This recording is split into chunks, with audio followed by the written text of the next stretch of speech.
And as you mentioned, researchers are not going to wait around for this crisis to pass. They are going to accept offers from research institutions in other countries, from our European allies to our Asian competitors. We are going to lose our competitive edge when it comes to research. It is worth noting that this change in research funding is illegal. Article 1 vests the spending power of the federal government in Congress. That's plain and simple. And there's lots of good reasons why our founding fathers did that, Senator Booker. They were determined to keep the spending power out of the hands of the executive branch because they had seen how the British king had used the Treasury in order to compel loyalty and to punish opposition. You get money if you're loyal to me. I withhold money from you if you are disloyal to me. And so Congress got the spending power. We decided the exact rate of reimbursement for medical research. We were very specific about it in the statute that we passed, Republicans and Democrats. This cut in funding for institutes of higher education's research that has been implemented by the administration is illegal on its face. Congress said exactly how research funding should be allocated. The president is ignoring that statute and implementing a unilateral cut. It has been enjoined by the federal court. Hopefully, if the courts follow the law, it will be permanently stopped. But it is important to note that it stands in a larger context of the federal government using its spending power, the Trump administration trying to seize control of federal spending in order to do that work that our founding fathers were so worried about. We have seen over the past several weeks the administration march through school after school trying to cut individual deals with institutions of higher education. We will release your funding only after you sign a bilateral agreement with the administration, lining your institute of higher education's priorities up with the political interests of the administration. This is exactly what our founding fathers were trying to avoid. The executive using the spending power to compel loyalty from individuals and institutions. What they are doing is illegal. And it is beyond me why my Republican colleagues, our Republican colleagues, stand idly by. Well, the spending power vested in Congress by the Constitution is ripped from us. But Senator Booker, I guess I'm going to ask you the same question I did when it came to this assault on Social Security. And it's a simple question, and I'll lay out a little bit of a predicate. The question is why? And what the administration has done is extraordinary, proposing to close the Department of Education. Wildly unpopular. Nobody's asking for that. Waging this illegal and unconstitutional assault on our knowledge economy. Suspending funding for institutions of higher education research budgets when plainly the statute says they cannot do that. So why engage in this extraordinary action to essentially destroy America's knowledge economy from elementary school all the way up to graduate education? Well, as we've talked about, as you laid out, it can't be because you're trying to help the economy. This destroys the economy. I mean, this is the worst thing that you could probably do for the economy, is to wage this open, transparent, proudful assault on research. Because we will not survive as an economy unless we are the place where cutting-edge research and invention happens. We just won't. And so researchers now who are having all of their offers suspended by major colleges and universities, they're looking elsewhere. Maybe they're hoping that the offer still comes through, but they're dialing up other competitors, many of them outside of the United States. There was a story out of the University of Cambridge in England a couple weeks ago in which their administrators were talking about the bounty that they are receiving as some of the highest class researchers in the world are coming to them because they don't believe that they will have any source of stable funding from the United States. So it can't be about helping us create jobs or supporting our economy. This is no doubt an assault on the economy. One of the complaints that I hear often about elementary and secondary education is that the Department of Education was engaged in micromanagement, right? That it was a federal school board, and we want to get the federal government out of the business of dictating what local schools will do. Well, that's not a credible explanation for what's happening because, in fact, the Trump administration is telegraphing that they are going to actually jump into the micromanagement of our local schools. Nobody has any idea what DEI means. Like, let's just be honest. It means something different to every single official in the Trump administration. It's just a proxy to impose a set of reactionary right-wing values on our schools or on our federal agencies. I asked a question of the nominee to be the alleged last Secretary of Education as to whether or not African American history could be taught in our high schools any longer. And her answer was essentially, maybe not. I don't know, but DEI might mean that you can't teach African American history. It might mean that the federal government is going to comb through every syllabus in every high school in the entire country and tell you what courses you can teach and what courses you can't. And if there's any words in there that our AI algorithm doesn't like African, can't teach it. That's a level of micromanagement never seen before in the federal government.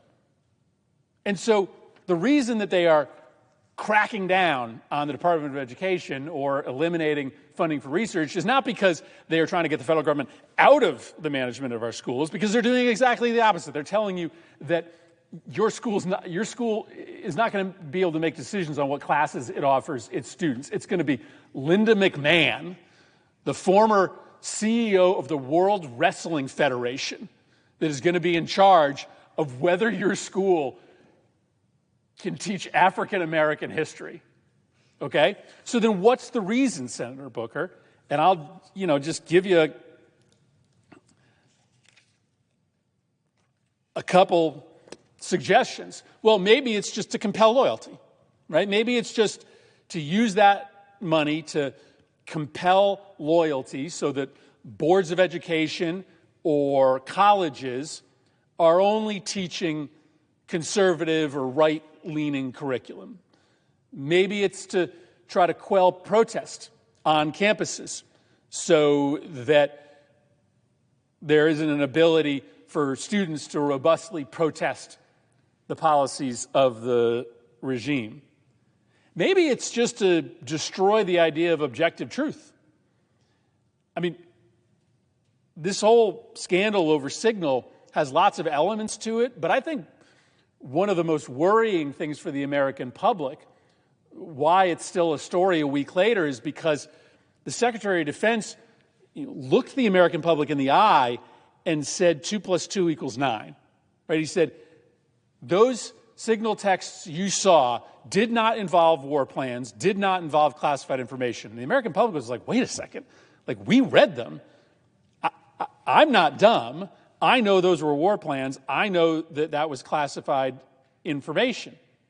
But if you are in the business of trying to unwind a democracy, you have to destroy objective truth. You have to make everything political. You have to make everything's subjective. Where is objective truth midwifed? It's in our education system. That's where we learn that 2 + 2 = 4 every time. But if you want to undermine the foundation of a democracy, then you undermine the place where truth happens. Okay, maybe it's the same agenda with Social Security. Just come up with an excuse to privatize it all. Just take all the money that's going to good public sector research and just move it all into the private sector so it can be a source to reward the friends of President Trump. That could be a rationale as well. Or maybe it's even simpler. Maybe it's just to own the libs. Maybe it's just that historically, Democrats and the left have maybe talked about education more than Republicans have, even though to me it was always something we both cared about. Whether or not I agreed with George Bush's No Child Left Behind plan, at least he was walking into the Capitol with a plan to try to improve education. But maybe it's just that, you know, Democrats and the left have historically talked more about education, and if you believe, as Donald Trump does, that all politics is zero-sum, anything that Democrats are for must be, by definition, bad for America. And Democrats seem to like college, and they seem to really support our schools, so we have to destroy our colleges, and we have to destroy public education, because if the left is for it, it must be evil. Maybe that's the reason they're doing it. But that's the question I pose to you, because it has nothing to do with our economy. It has nothing to do with getting the federal government out of the management of schools and colleges. There's another agenda here, and it doesn't seem to be an agenda that squares with anything the American people have been asking, Senator Booker. I just want to answer you. I would drive myself mad trying to understand what the ambitions of Trump was, or the ambitions behind some of the crazy stuff in Project 2025 that he said wasn't there. They tried to run away from it because it was so unpopular, and now so much of it is being done. It almost sounds like too partisan, too insane. What I do want to do, Senator Murphy, in answer to your question, all I can do is try to be as fair and factual in describing what's happening in our country and appeal to people who are moderates in this country, the people who are fair arbiters of what's happening, to try to appeal to them that this is a crisis.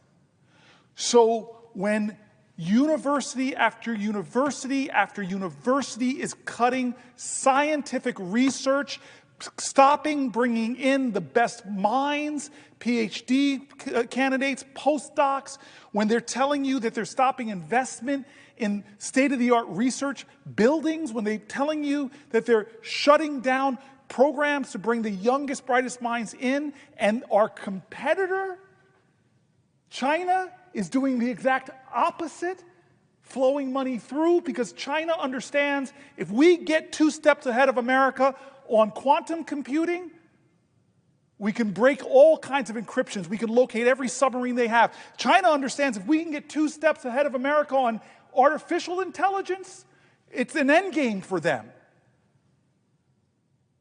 This is a global competition, and a president in 71 days, if you are a moderate in America and just want America to win in human endeavor, look at what the president is doing.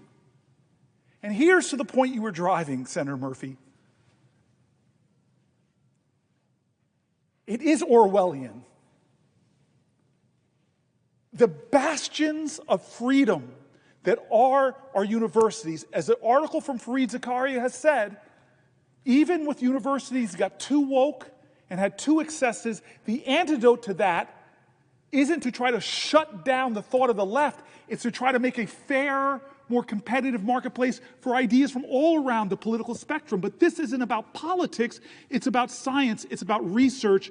It's about cutting NIH funding, science funding. But I want to stick with that because that's the controversial nub, right? Like, we need to go after DEI programs. I'm hearing it all the time.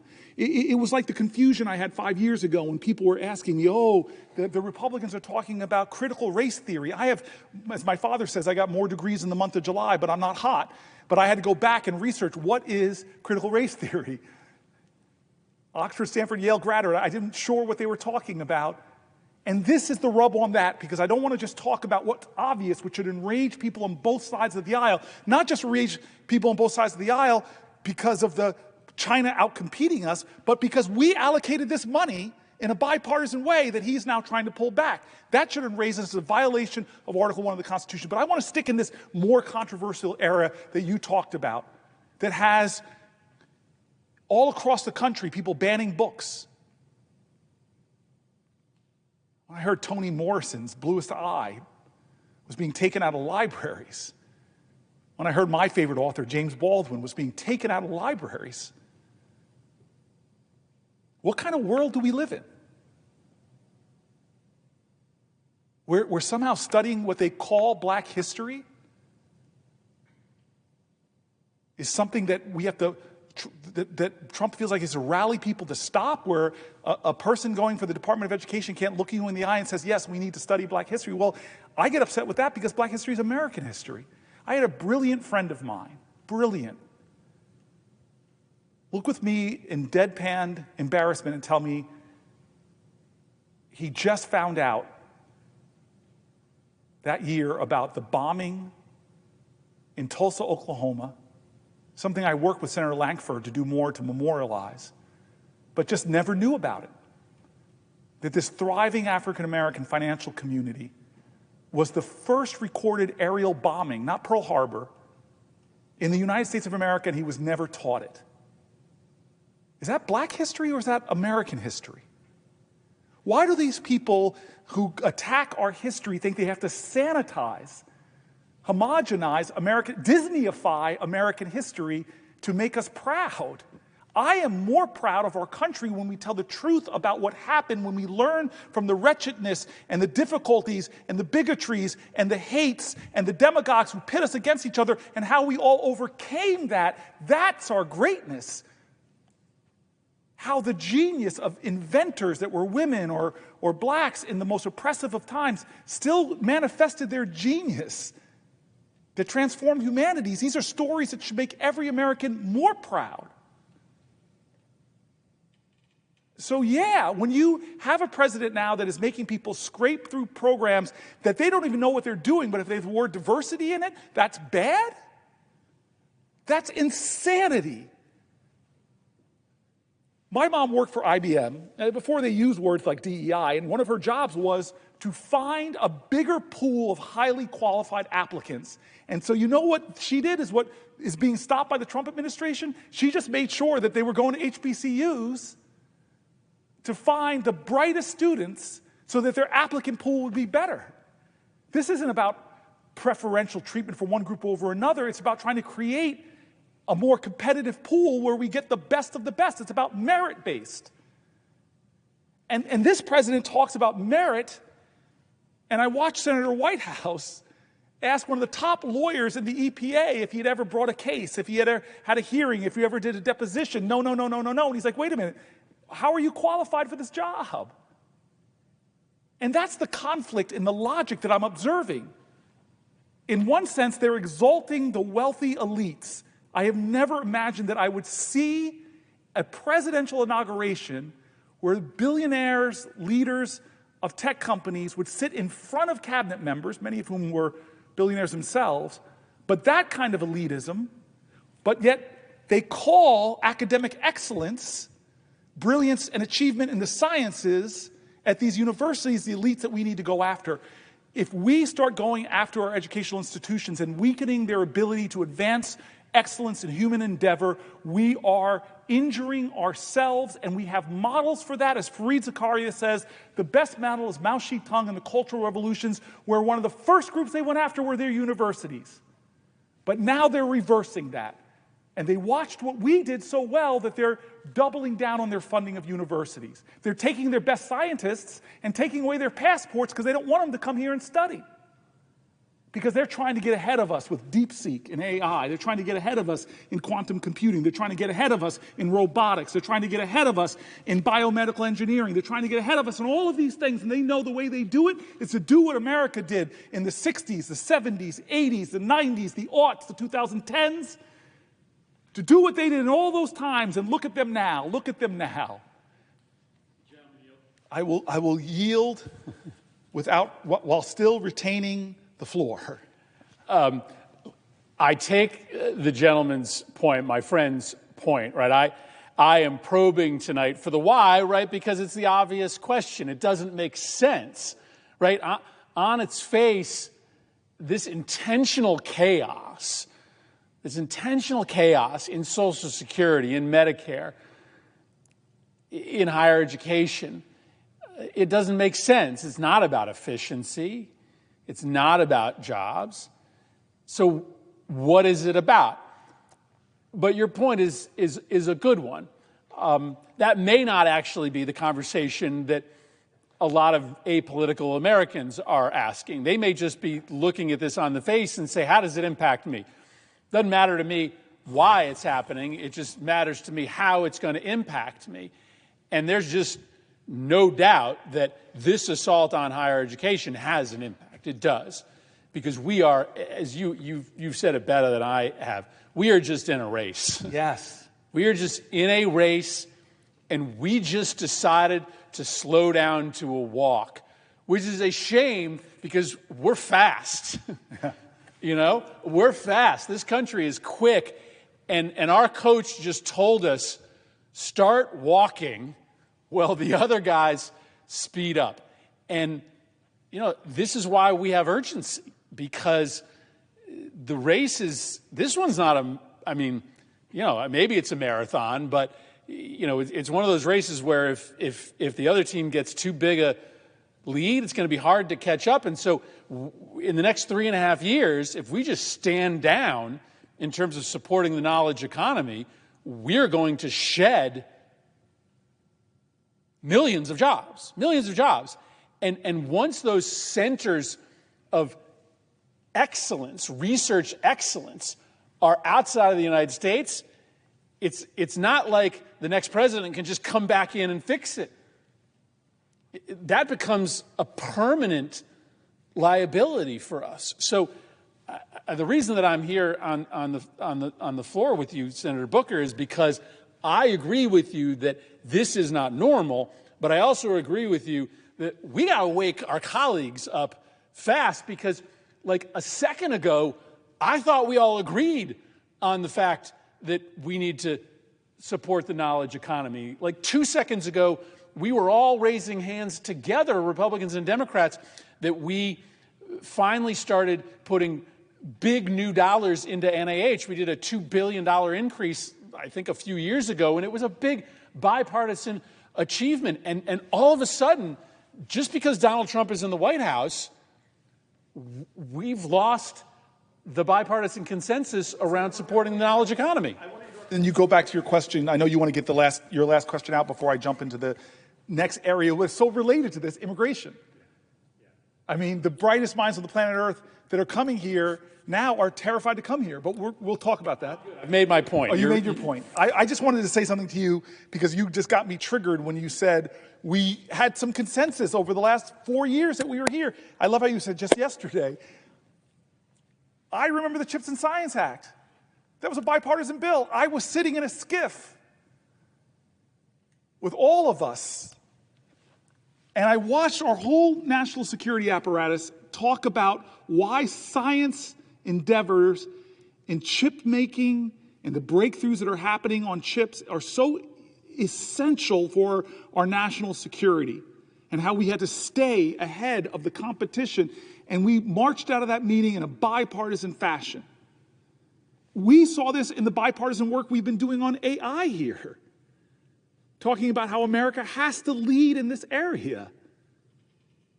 And with all of that bipartisan vigor, we let a president come in 71 days and halt scientific research, pausing literally experiments in their tracks, halting researchers in their tracks, shaking universities to the core that are afraid of free expression for getting on the wrong side of dear leader, that it might cost them their science funding. So you are putting your finger on it. But can I just say something on a personal level? Because I just want to remind folks, as we close in on the 10th hour, that you and I were here for 15, and you are here. You are here because you agree with me. You agree with me that from science and research to higher education, to the Department of Education, to Social Security, to healthcare in America, we are at a crisis. Any one of those alone should have Americans. But the case we're making going through all these, pulling from people on the left and the right. We've quoted Republican governors, we've quoted Republican mayor organizations, represented by organizations, we've quoted Republican business people, we've quoted for the Wall Street Journal, Cato Institute's coming up. This is not a partisan crisis that people across the spectrum are pointing to. But I do want to point out that you've been such a good friend to me to spend 10 hours almost on the floor, and it means a lot to me tonight. So thank you for that as I switch to healthcare. And I appreciate the sentiment that you have and that you had after the Pulse shooting, that you were so worried about when I listened to your maiden speech when you first got here to the Senate, that we would normalize gun violence in this country. And what I'm worried about, I share your worry there. I grew up in a time where fire drills were the big thing. In that space between people ducking and covering because of nuclear fears, and left school before we were a country that had more active shooter drills than fire drills. And we just sort of are normalizing this terror in our country and haven't stepped up to the challenge of really doing something about it. But this is one of these crises where if we act like business as usual, 71 days so far of the Trump administration, when we get to 100 days, catastrophic things could have happened to Medicaid and health care.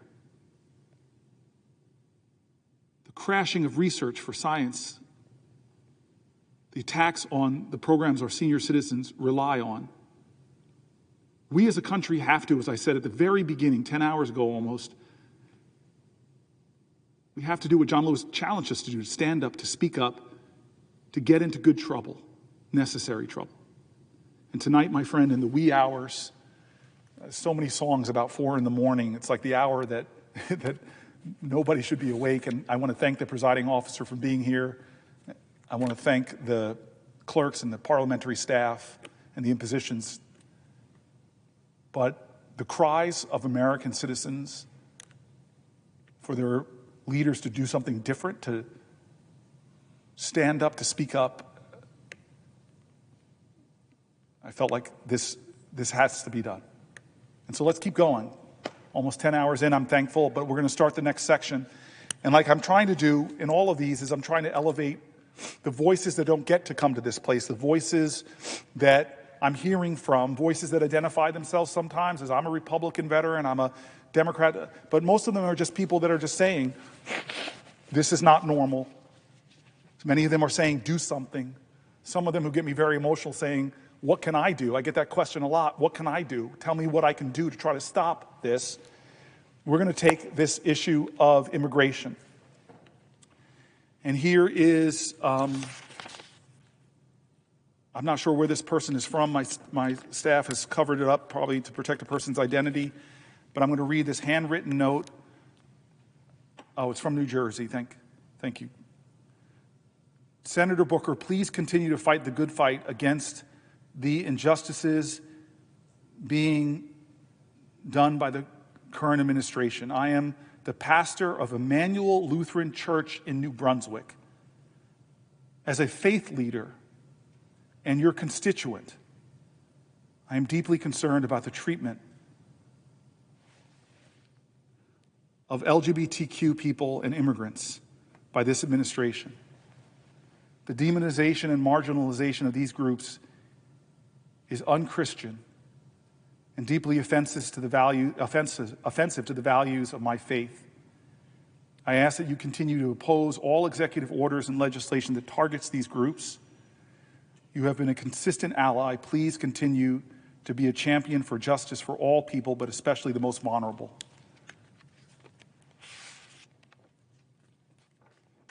Another person. Late yesterday, in fact, court filings from the Trump administration revealed that they mistakenly deported a Maryland father with protected legal status to this horrific prison in El Salvador. Abrego Garcia is married to a United States citizen and has a 5-year-old disabled child who is a U.S. citizen. He has no criminal record in the United States, but despite receiving a legal status called withholding of removal, where a United States immigration judge found that it is more likely than not to face persecution if deported to El Salvador, the Trump administration deported him where? To the very country from which he fled gang violence. Here's the story that was written about him in The Atlantic. The Trump administration acknowledged in a court filing Monday that it had grabbed a Maryland father with protected legal status and mistakenly deported him to El Salvador, but said that the U.S. courts lack jurisdiction to order his return from the mega prison where he's now locked up.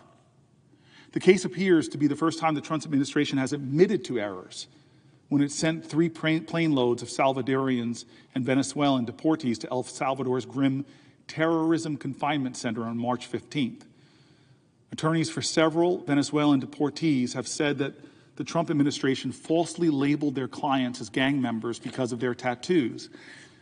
But in Monday's court filing, attorneys for the government admitted that the Salvadorian man, Kilmar Abrego Garcia, was deported accidentally. Although ICE was aware of his protection from removal to El Salvador, Abrego Garcia was removed to El Salvador because of an administrative error, the government told the court. Trump lawyers said the court has no ability to bring him back now that Abrego Garcia is in Salvadorian custody. Simon Sandoval Moschenberg, Abrego Garcia's attorney, said he's never seen a case in which the government knowingly deported someone who had already received protected legal status from an immigration judge. He is asking the court to order the Trump administration to ask for Abrego Garcia's return and, if necessary, to withhold payment to the Salvadorian government, which says it's charging the United States $6 million a year to jail U.S. deportees. The Trump administration told the court to dismiss the request on multiple grounds, including the Trump's primacy in foreign affairs. Primacy in foreign affairs. I'm not going to stop now, but I ask anybody who's read the Constitution to understand that the President of the United States is not king. He does not have primacy in foreign affairs.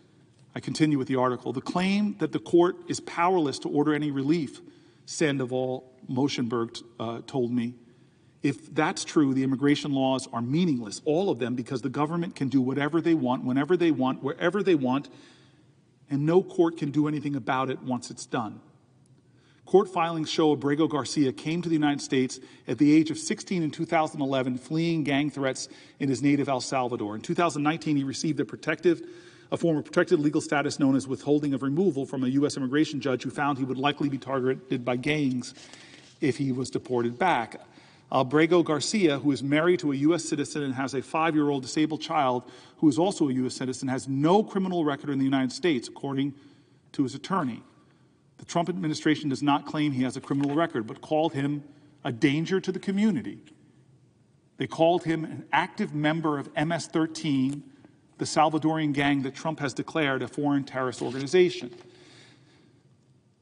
Sandoval Moschenberg said those charges are false, and the gang label stems from a 2019 incident when Abrego Garcia and 3 other men were detained in Home Depot parking lot by a police detective in Prince George's County Maryland. During questioning, one of the men told officers Abrego was a gang member, but the man offered no proof, and police say they didn't believe him. Filings show police did not identify him as a gang member. Alberto Garcia was not charged with the crime, but he was handed over to U.S. Immigration and Customs Enforcement after the arrest to face deportation. In those proceedings, the government claimed that a reliable informant had identified him as a ranking member of MS-13.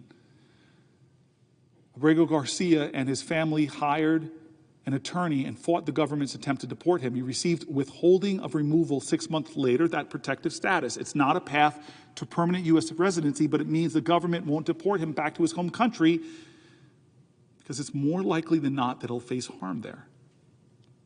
Abrego Garcia has no contact with any law enforcement agency since his release, according to its attorney.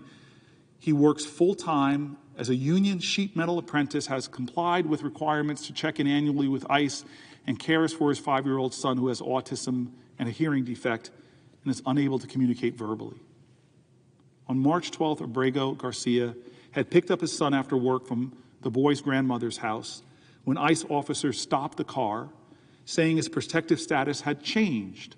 Officers waited for Abrego's wife to come to the scene and take care of the boy, then drove away with him in handcuffs.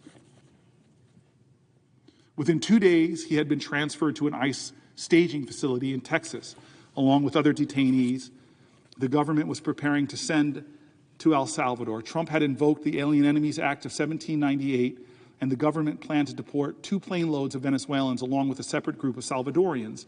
Abrego's family has no contact with him since he was sent to the mega prison in El Salvador known as the CECOT, C-E-C-O-T. His wife spotted her husband in the news photographs released by Salvadorian President Buckle on the morning of March 16th, after a U.S. district judge had told the Trump administration to halt the flights. Oopsie, Buckle wrote on social media, taunting the judge. Abrego Garcia's wife recognized her husband's decorative arm tattoo and scars, according to the court filing. The image showed Salvadorian guards in black ski masks frog marching him into the prison with his head down, shoved down toward the floor. The CECOT is the same prison Department of Homeland Security Kristi Noem visited last week,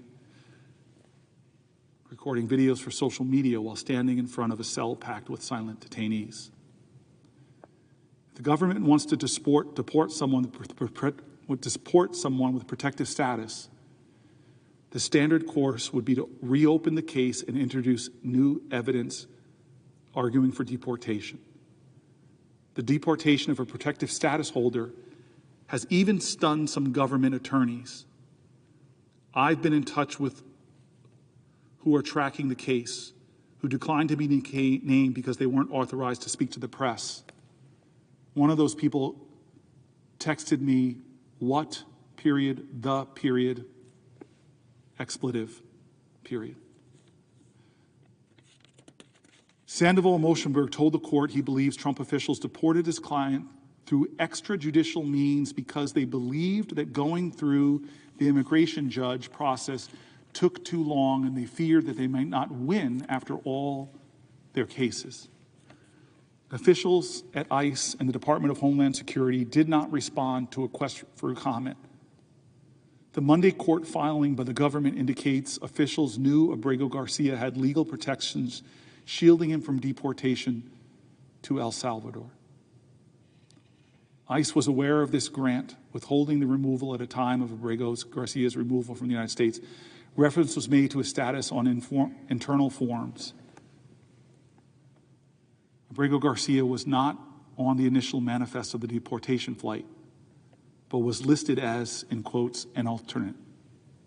The government attorneys explained, as other detainees were removed from the flight for various reasons, Abrego Garcia, in quotes, moved up the list.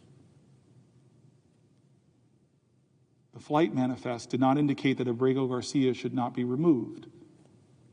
The attorney said through administrative error, Abrego Garcia was removed from the United States to El Salvador. This was an oversight, the government admitted.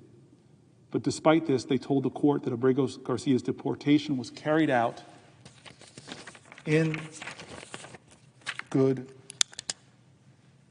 faith. I'm going to go into this section now, and I'm going to read things by conservative justices and liberal justices to some of the most conservative Supreme Court justices that say this is outrageous in this nation.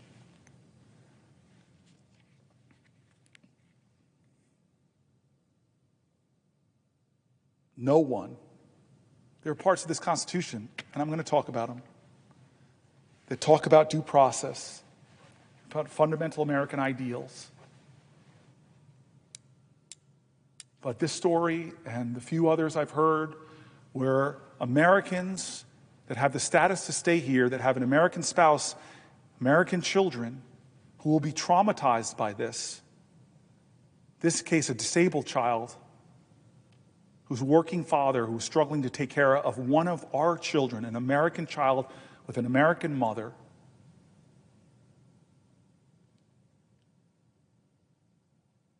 We were told that the president said he was going to be focusing on criminals, and these trumped up charges where they admit in court they made a mistake, but write such mocking things to judges like whoopsie on social media, this cruelty, this is not who we are.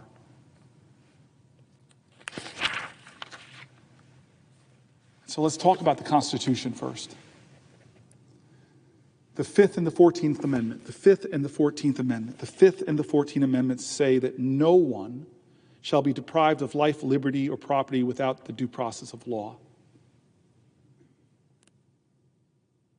The central promise of those words is an assurance that all levels of the American government must operate within the law and the bounds of this Constitution, that everybody in this chamber swears an oath to uphold the Constitution.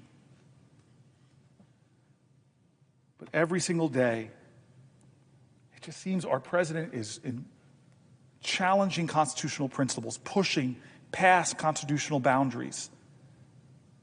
Every day we're hearing news stories of immigrants, some here legally, some awaiting trial, most charged with no crimes, being rounded up, detained, arrested, deported, often just disappeared. This is happening without charges, evidence, trials, hearings, without what the Constitution says, due process. This is what other governments done. We've talked about it. In the Foreign Relations Committee, we complain about it to nations across the earth when they do not show due process, where they disappear people. Maybe you're an immigrant that's never broken the law. Maybe you're a citizen. Even if you think the administration's immigration agenda doesn't apply to you, please know that the reckless behavior we're seeing erodes all of our rights. And the American mother and the American child right now, whose husband was unjustly and illegally deported and is right now in an El Salvadorian prison, think about them. Denying due process is a slippery slope. We've seen it in other countries with democratic backsliding. It is a slippery slope. If people can be detained and deported without a hearing, detained and deported without due process, without seeing a judge, nothing will stop from slipping towards deporting others, making mistakes with an American.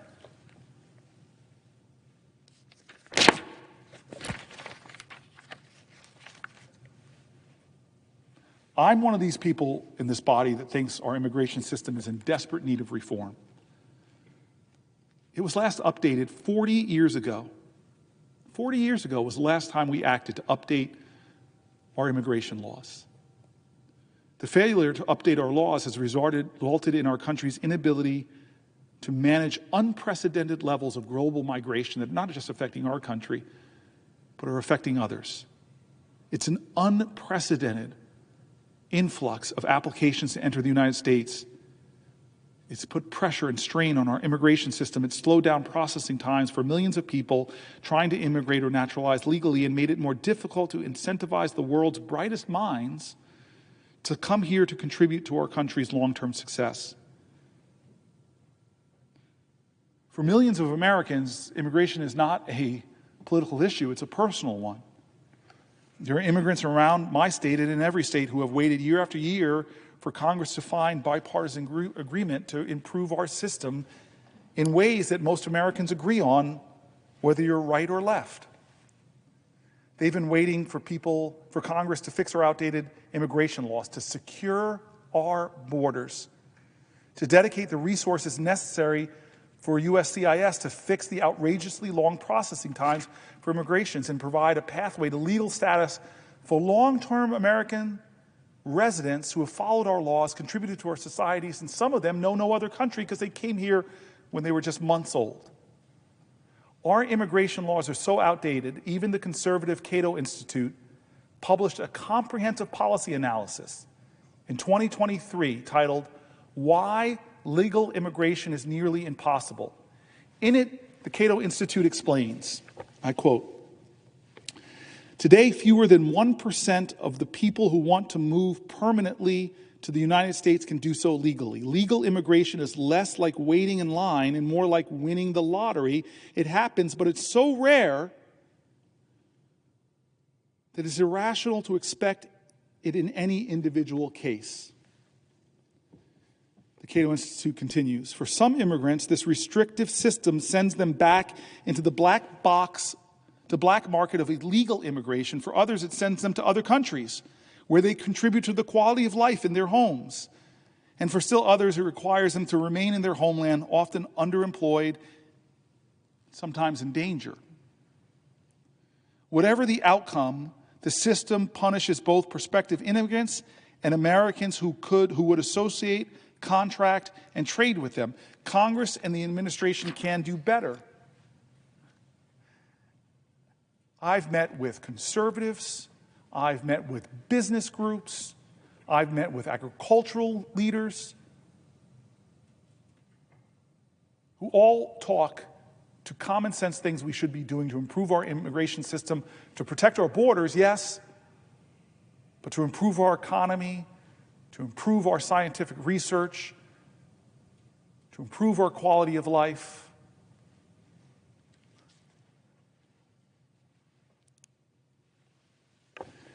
The only way to fix our broken immigration system is for Congress to fix it, to pass comprehensive immigration reform.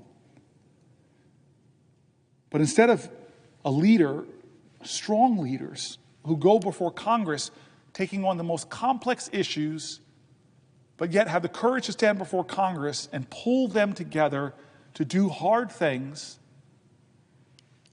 instead of doing that, the last time we made progress in this body, President Trump actively blocked bipartisan legislation. Now he's imposed policies that aren't just going after criminals, they're dragging in so many others. When President Trump stopped Republicans from voting on the bipartisan bill that was negotiated in the Senate last year, he stopped us from making strides towards the larger fixes we need. The administration's immigration plans are not helping American citizens who are submitting applications so that their spouse or fiancé who is waiting in another country can finally join them in the United States. The administration right now is not helping American citizens who have been waiting for years for a visa for their brother or their sister or their mother or their father. Uniting families is an American value. Americans aren't getting any relief from these extraordinarily long wait times. On the USCIS website, you can check the average processing times for these cases, and most Americans would be shocked, maybe even horrified, to learn just how long it will take for you as an American citizen to bring a husband or a wife or even a child back to the United States with you. We checked this past weekend, and here are the numbers. For the I-129 fiancé visa, the processing time for 80% of the cases is 8 months to 3 years. For an I-130 visa, if you're a U.S. citizen petitioning for your spouse, parent, or minor child, then the waiting time is any time from 17 months to 64 months. That's an average from anywhere from a year and a half to over 5 years. For an I-90, if your green card is destroyed in a flood or a fire, 80% of people will be waiting for almost a year and a half, 17 months, to just get a new copy. These numbers are shocking, and they don't even take into account long wait times for visa appointments at the U.S. consulate or embassies. In India, for example, the average wait time for an appointment is well over 400 days. American citizens, including thousands of my constituents in New Jersey, are so angry. They're waiting far too long for their cases to be prioritized and adjudicated. But when Trump relocates all the resources within our immigration system to conducting the largest mass deportation of people in history, American citizens are paying the price, not just from USCIS processing times. We pay the price because to do this, he is diverting actual law enforcement resources away from solving crimes and stopping terrorism. His actions are actually making us less safe. We pay the price because these policies are eroding constitutional principles, as well as making us less safe by taking law enforcement away from their efforts. This plan is about conditioning Americans to the suspension of due process.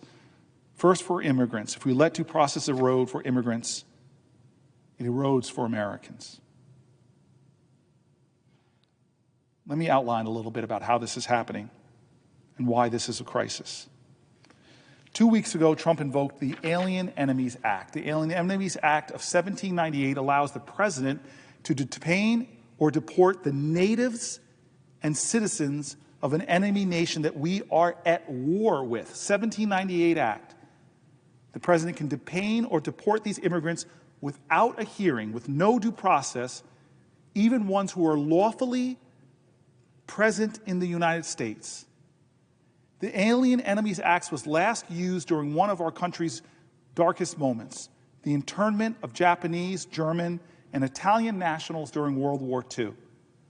But even then, we still ensured that due process was followed.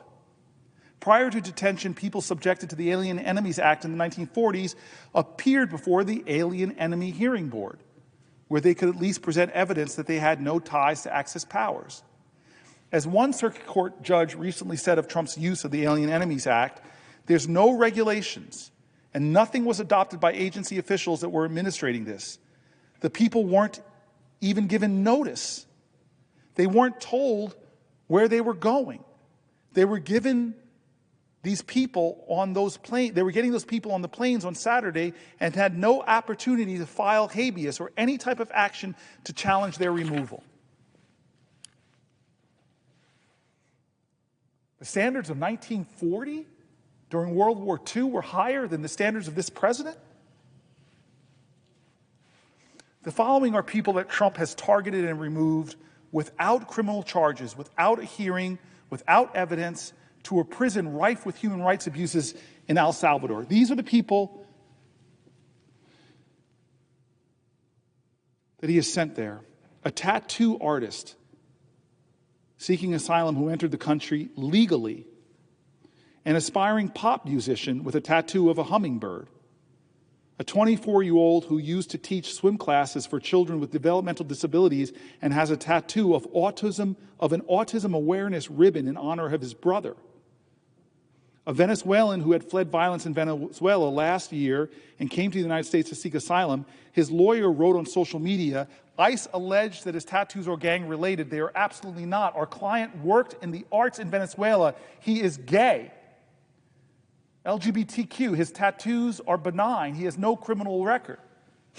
Another Venezuelan removed to this El Salvadorian prison is a barber with no criminal history. Another professional is a professional soccer player, has a tattoo with a soccer ball and a rosary closely resembling the logo of his favorite soccer team.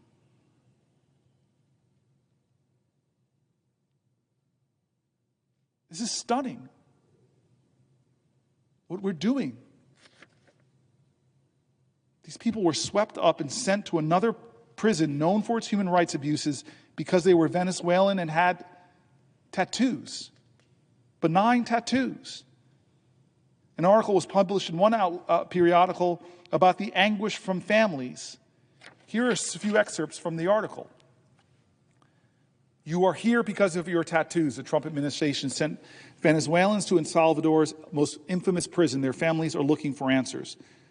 On Friday, March 14th, Arturo Suarez Trejo called his wife, Natalie Sanchez, from an immigration detention center in Texas. Suarez, a 33-year-old male, native of Caracas, Venezuela, explained that his deportation flight had been delayed. He told his wife he still would be home soon. Suarez did not go back to Venezuela. Still, there was at least a silver lining. In December, Sanchez had given birth to their daughter, Nahira. Suarez would finally have a chance to meet their 3-month-old baby girl he had never, ever seen. But Sanchez told the outlet she had not heard from Suarez since. Instead, last weekend, she found herself zooming in on a photo the government of El Salvador published of Venezuelan men the Trump administration had sent to President Nayib Bukele's infamous terrorism confinement center, or CCOT. I realized that one of them was my husband, she said. I recognized him by his tattoo, by his ear, and a scar on his chin. Even though I couldn't see his face, I knew it was him. The photo of Sanchez examined, a highly produced propaganda video promoted by Secretary of State and the White House, showed Venezuelans shackled in prison uniforms as they were pushed around by guards and had their heads shaved. The tattoo on Suarez's neck is of colibri, a hummingbird. His wife said it was meant to symbolize harmony and good energy. She said his other tattoos, like a palm tree on his hand and an homage to Suarez's late mother's use of Venezuelan expression about God being greater than the coconut tree, were similarly innocuous. Needless to say, they may be why Suarez has been effectively disappeared by the U.S. government into an El Salvadorian mega prison.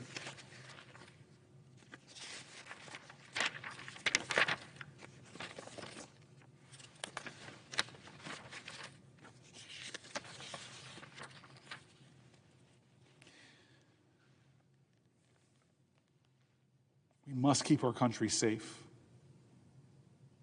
Violent criminals, people with long criminal records who are not citizens, I think every American would agree. They should be deported. Immigrants to this country surprisingly have a much lower rate of breaking laws, but if they break laws, I agree. But maybe you're an immigrant that's never broken a law. Maybe you're a naturalized citizen. Maybe you were born here. The problem with this idea of disappearing people with no due process is once that foundation is laid, if they're able to defend that lack of due process, to use that law from the 1700s, we begin a process in this country that even conservative justices of the Supreme Court said is unjustifiable. Denying people due process pushes us down a road where more exceptions can be made. You cannot deny fundamental rights to another and not endanger them for yourself. We have created a system now, if Trump is successful, where you can just say, you can just claim, you can just point to someone and say they're from X country or claim that they're part of a gang. And without any due process, without any vetting, without going before any independent arbiter, you are disappeared. Because there's just no way to challenge them. No due process for non-citizens means that we are a country in violation of those ideals I talked about from here. It says at the beginning of this country, that says very simply, no one shall be deprived of life, liberty, or pursuit or property. No one without due process of law. As soon as we break that, as soon as we violate that, we're going down a road. Anton Scalia, I confess, I've disagreed with him on so many things. But this conservative justice once sat in an interview with Ruth Bader Ginsburg. They had a relationship that I think was special and shows that even people that have distinctly different views can still make real human connection in our country. They were asked by an interviewer whether undocumented people have the 5 freedoms: freedom of religion, freedom of speech, freedom of the press, freedom of assembly, and freedom to petition the government. Here is what the conservative Justice Scalia said. Oh, I think so. I think anybody who is present in the United States has protections under the United States Constitution. Americans abroad have that protection. Other people abroad do not. They don't have the protections of our constitutions, but anyone who is present in the United States has the protections of the United States Constitution. Anton Scalia, one of the most conservative members of the highest court in our land.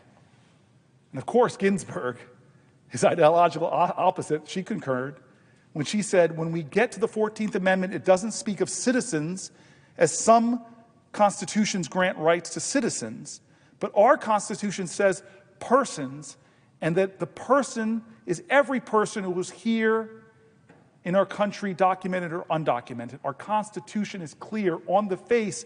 If you are an originalist like Anton Scalia and you read the Constitution's words, you have to stand for the idea that no one should be denied due process, that the government can't walk up to a human being and grab them off the street and put them on a plane and send them to one of the most notorious prisons in the world and just say, as one of our authority did, oopsie.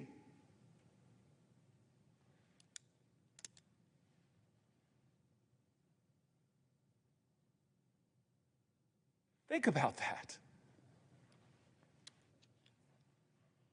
And that happened to a father of an American child. Think about that. That happened to a husband of an American woman. Think about that. That happened to a man who a judge already said he had the right to stay. When the rights of some are violated, they are a threat to the rights of all of us.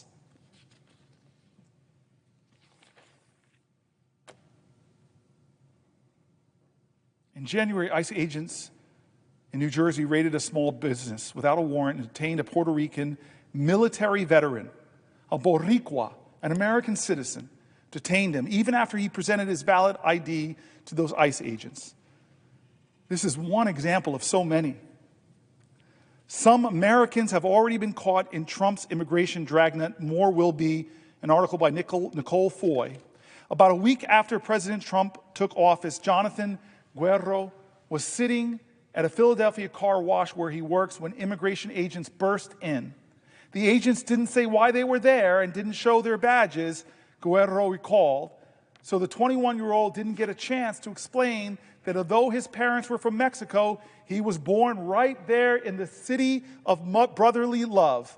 An agent pointed his gun at Guerrero and handcuffed him. Then they brought in other car wash workers, including Guerrero's father, who's undocumented. When agents began checking IDs, they finally noticed that Guerrero's was a citizen and quickly let him go. I said, look, man, I don't know who these guys are and what they're doing. With anything law-related, I just stay quiet. Less than 2 months into the Trump administration, there has been a small but steady beat of more and more reported cases like Guerrero's. In Utah, agents pulled over and detained a 20-year-old American after he honked at them. In New Mexico, a member of the Muscalera Apache Nation, more than 2 hours from the border, was stopped and questioned by agents who demanded to see their passports. Earlier this month, a Trump voter in Virginia was pulled over and handcuffed by a gun-wielding immigration agent. It's unclear exactly how many citizens have faced the Trump administration's dragnet so far, and while previous administrations have mistakenly held Americans too, there's no firm count on these incidents either. Government doesn't release figures on citizens who have been held by immigration authorities, neither Customs and Border Protection, neither Immigration and Customs Enforcement, which handles interior immigration enforcement. Experts and advocates say what is clear to them, though, is that Trump's aggressive immigration policies, such as arrest quotas for enforcement agents, make it more and more likely that citizens will be caught up in immigration sweeps.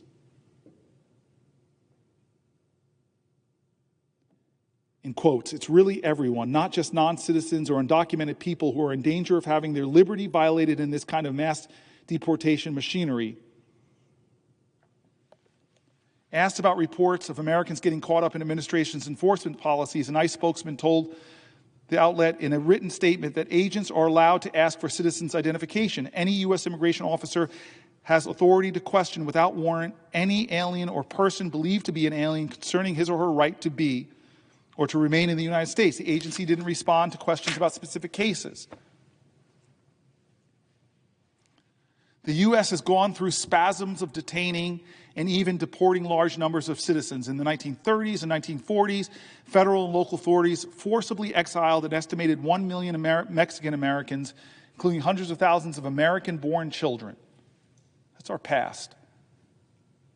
An estimated 1 million Mexican Americans, including hundreds of thousands of American-born children, swept up and deported. The U.S. Governmental Accountability Office report found that immigration authorities had asked to hold roughly 600 likely citizens during Trump's first term. The GAO, also the Government Accountability Office, also found that Trump actually deported about 70 likely American citizens. The GAO report did not get into any individual cases, but lawsuits brought against federal immigration agencies detailed dozens of cases where plaintiffs received a settlement. This will accelerate if there's no due process. In his first administration, there was some process. But this will accelerate if there's no due process. I live in Newark, New Jersey, and there are dozens of languages spoken in my city, and some of the elders from some of these many different ethnic groups, from European folks who don't speak English to folks from Asia that don't speak English. And imagine one of these Americans gets stopped and doesn't have papers on them, and they see a tattoo, and next thing you know, they're sent to Louisiana or Texas, and next thing you know, they're on a flight. That's not hyperbole. That's not some impossible thing. We know once due process is eliminated in this country, for some, all are in danger. It is a constitutional slippage that Scalia and conservatives who believe in the Constitution nobly object to. Canadian citizen Jasmine Mooney was detained by ICE for 2 weeks. I saw an interview of her, this white woman, stunned. Here's what she wrote. It's Canadian. There was no explanation, no warning. 1 minute, I was an immigration officer talking to an officer about my work visa, which has been approved months before and allowed me, a Canadian, to work in the United States. The next, I was told to put my hands against the wall and patted down like a criminal before being sent to an ICE detention center without the chance to talk to a lawyer. I grew up in Whitehorse, Yukon, a small town in the northernmost part of Canada. I always knew I wanted to do something bigger with my life. I left home early and moved to Vancouver, British Columbia, where I built a career spanning multiple industries, acting in film and television, owning bars and restaurants, flipping condos, and managing Airbnbs. In my 30s, I found my true passion, working in health and the wellness industry. I was given an opportunity to help launch an American brand of health tonics called Holy Water, a job that would involve moving to the United States. I was granted my trade work visa, which allows Canadian and Mexican citizens to work in the United States in specified professional occupations. I got it on my second attempt. It goes without saying then that I have no criminal record. I also love the United States and consider myself to be a kind, hardworking person. I started working in California and traveled back and forth between Canada and the U.S. multiple times without any complications until one day,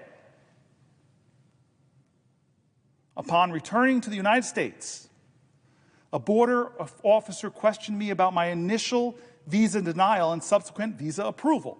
He asked why I had gone to San Diego border the second time to apply.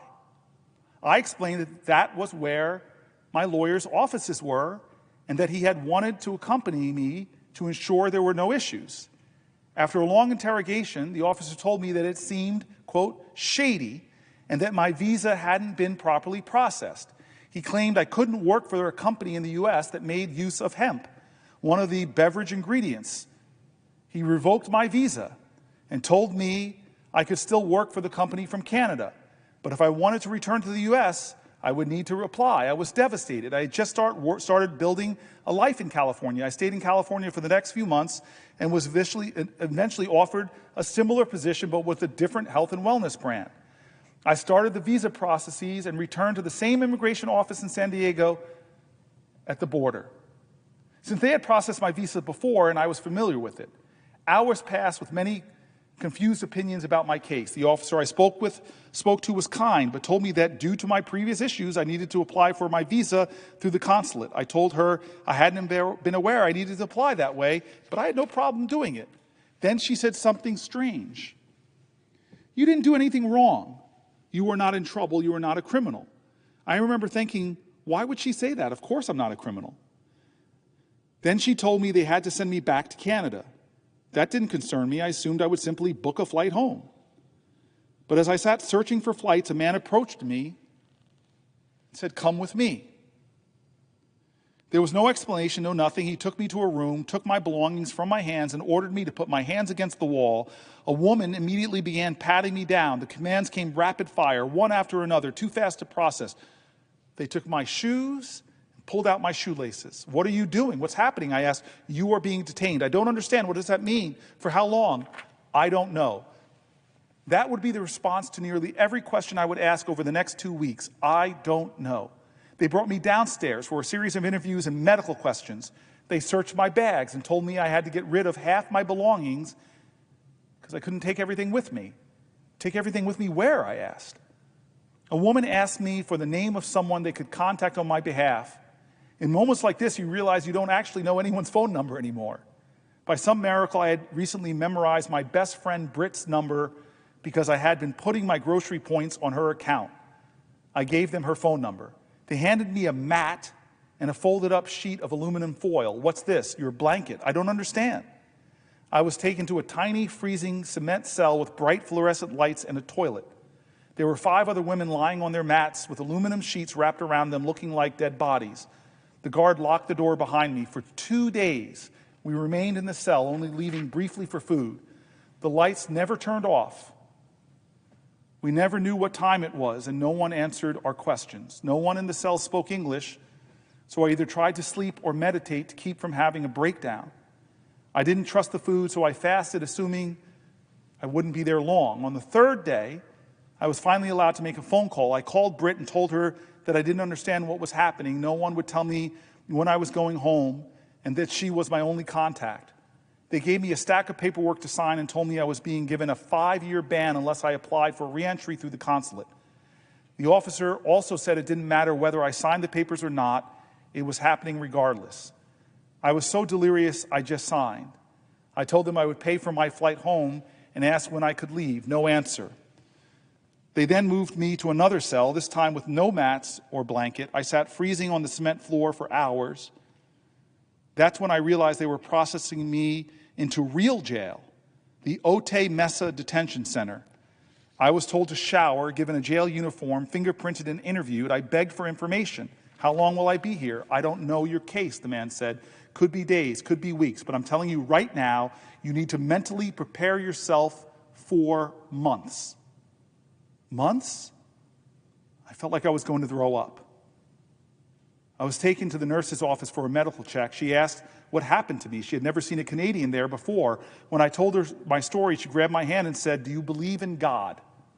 I told her I had only recently found God, but now I believed in God more than anything.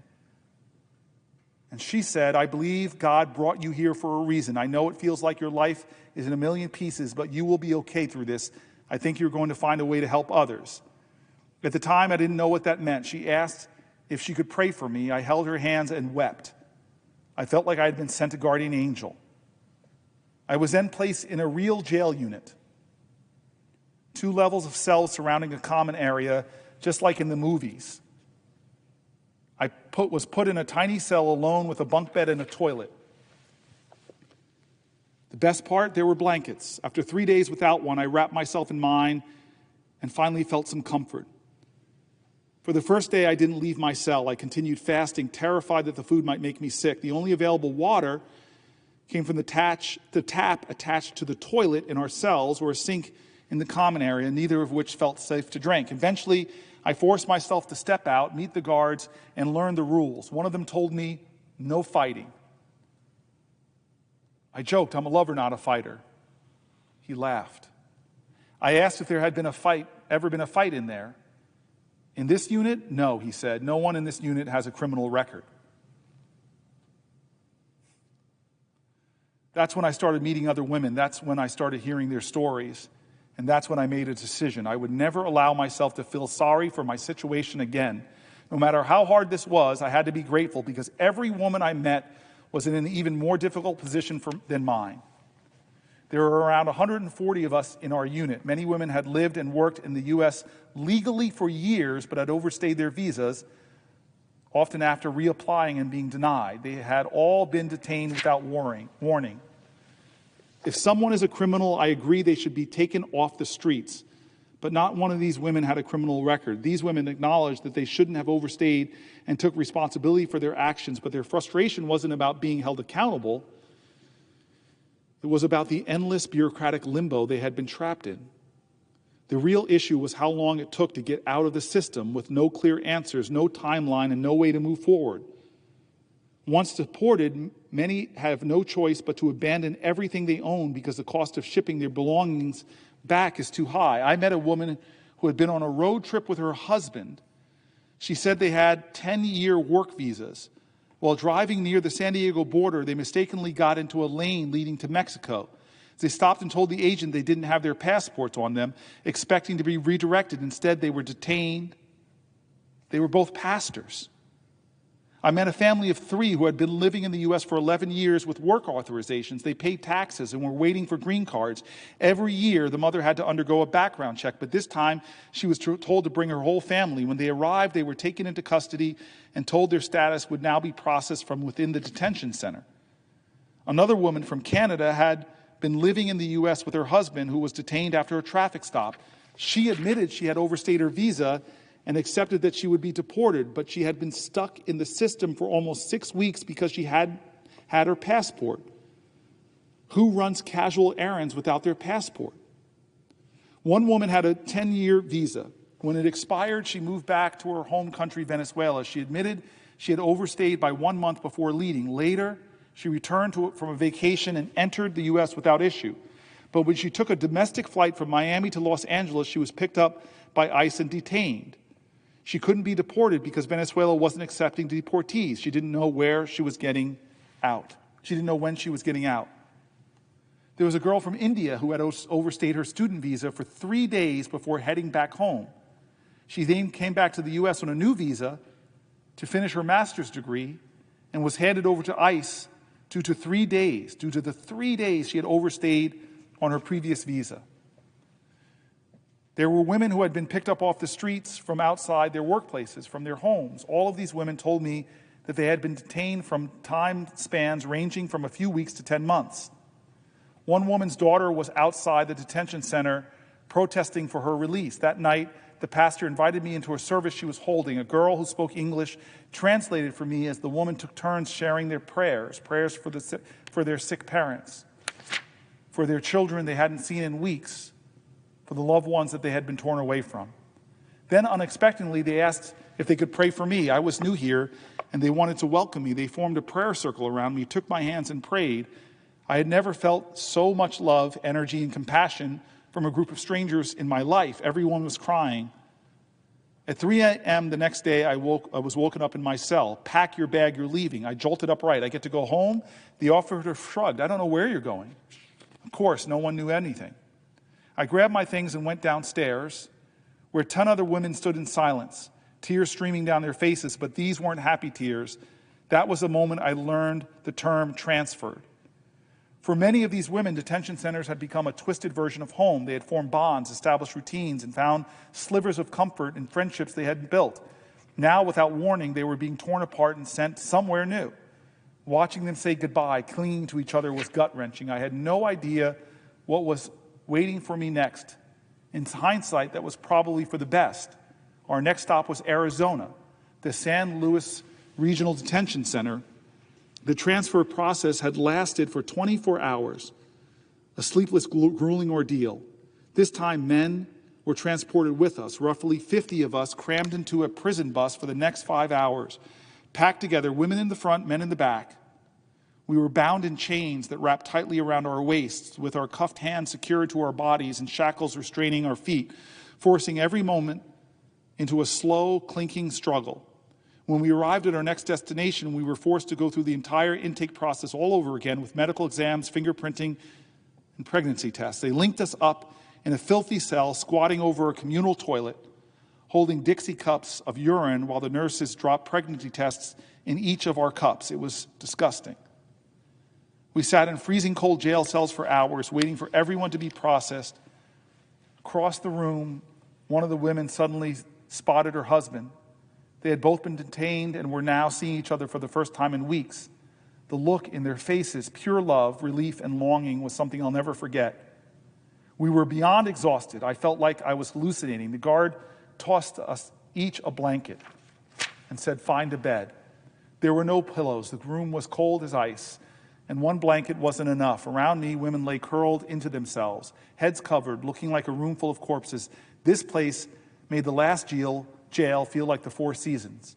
I kept telling myself, do not let this break you. 30 of us shared one room. We were given one styrofoam cup for water and one plastic spoon that we had to reuse for every meal. I eventually had to start trying to eat. Sure enough, I got sick.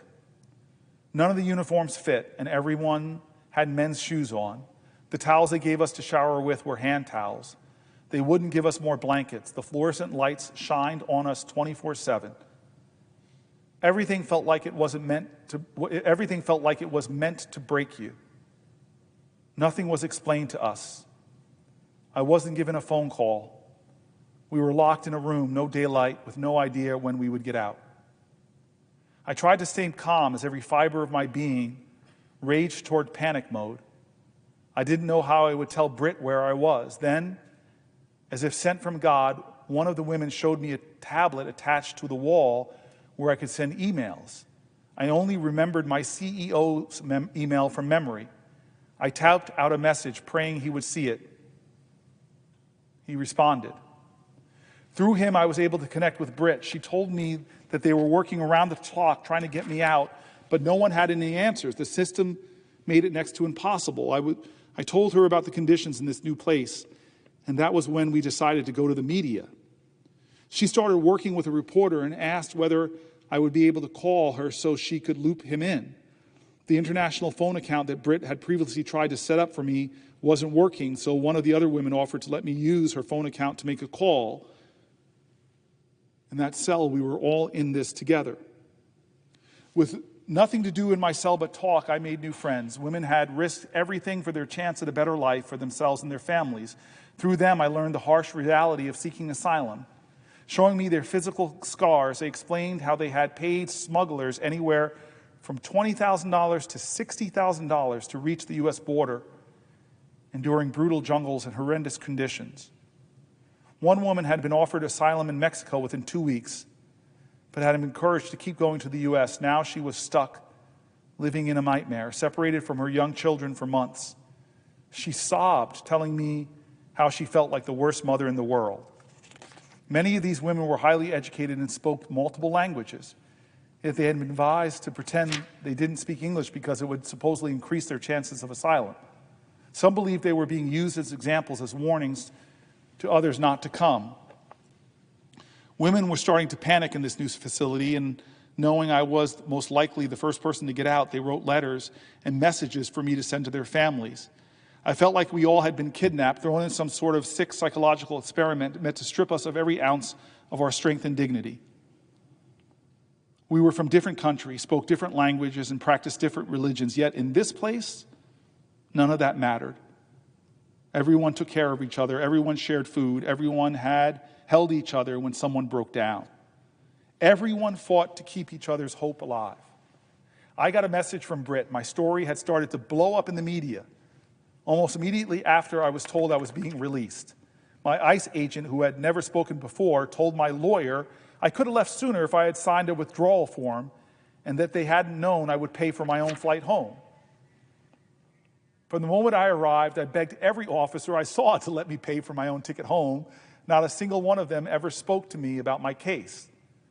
To put things into perspective, I had a Canadian passport, lawyers, resources, media attention, friends, family, and even politicians advocating for me, yet I was still detained for nearly 2 weeks. Imagine what this system is like for every other person in there. A small group of us were transferred back to San Diego at 2 a.m. One last road trip, once again shackled in chains. I was then taken to the airport where 2 officers were waiting for me. The media was there, so the officers snuck me through a side door, trying to avoid anyone seeing me and my restraints. I was beyond grateful that at the very least I didn't have to walk through the airport in chains. To my surprise, the officers escorting me were incredibly kind and even funny. It was the first time I had laughed in weeks. I asked if I could put my shoelaces back on. Yes, one of them said with a grin, but you better not run. Yeah, the other one added, or we'll have to tackle you in the airport. That'll really make headlines. I laughed and then told them I spent a lot of time observing the guards during my detention, and I couldn't believe how often I saw humans treating other humans with such disregard. But don't worry, I joked. You 2 get 5 stars. When I finally landed in Canada, my mom and 2 best friends were waiting for me. So was the media. I spoke to them briefly, numb and delusional from exhaustion. It was surreal listening to my friends recount everything they had done to get me out, working with lawyers, reaching out to the media, making endless calls to detention centers, desperately trying to get through to ICE or anyone who could help. They said the entire system felt rigged, designed to make it nearly impossible for anyone to get out. The reality became clear. ICE detention isn't just a bureaucratic nightmare, it's a business. These facilities are privately owned and run for profit. Companies like CoreCivic and Geo Group receive government funding based on the number of people they detain, which is why they lobby for stricter immigration policies. It's a lucrative business. CoreCivic made over $560 million from ICE contracts in a single year. In 2024, Geo Group more than $763 million from ICE contracts. The more detainees, the more money they make. It stands to reason that these companies have no incentive to release people quickly. What I had experienced was finally starting to make sense. This is not just my story. It is a story of thousands and thousands of people still strapped in a system that profits from their suffering. I am writing in hopes that someone out there, someone with power to change any of this, can help do something. The strength I witnessed in those women, the love they gave despite their suffering, is what gives me faith. Faith that no matter how flawed the system is, how cruel the circumstances, humanity will always shine through. Even in the darkest places, within the most broken systems, humanity persists. Sometimes it reveals itself in the smallest unexpected acts of kindness, a shared meal, a whispered prayer, a hand reaching out in the dark. We are defined by the love we extend. We are defined by the love we extend. We are defined by the love we extend. We are defined by the love we extend, by the courage we summon, and the truths we are willing to tell. It's the end of the article.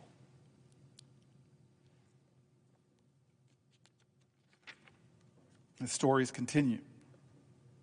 A 10-year-old citizen in Texas, recovering from brain cancer, was detained at a Border Patrol checkpoint, and eventually the American citizen was deported to Mexico with her undocumented parents, even though they were in need of medical attention for their brain cancer. Here's the article from NBC. U.S. citizen child recovering from brain cancer removed to Mexico with undocumented parents. A family that was deported to Mexico hopes they can find a way to return to the U.S. and ensure their 10-year-old daughter, my fellow American, who is a U.S. citizen, can continue her brain cancer treatment.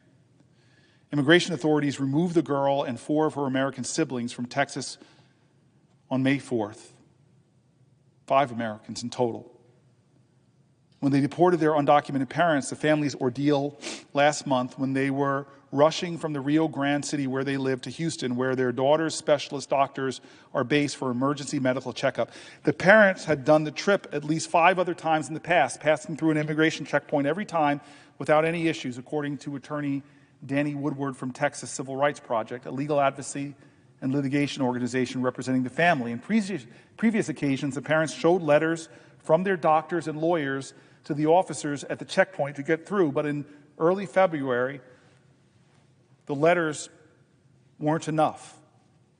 They were stopped at the checkpoint. They were arrested after the parents were unable to show legal immigration documentation. The mother, who spoke exclusively to NBC News, said she tried to explain her daughter's circumstances to the officers, but they weren't interested in hearing that.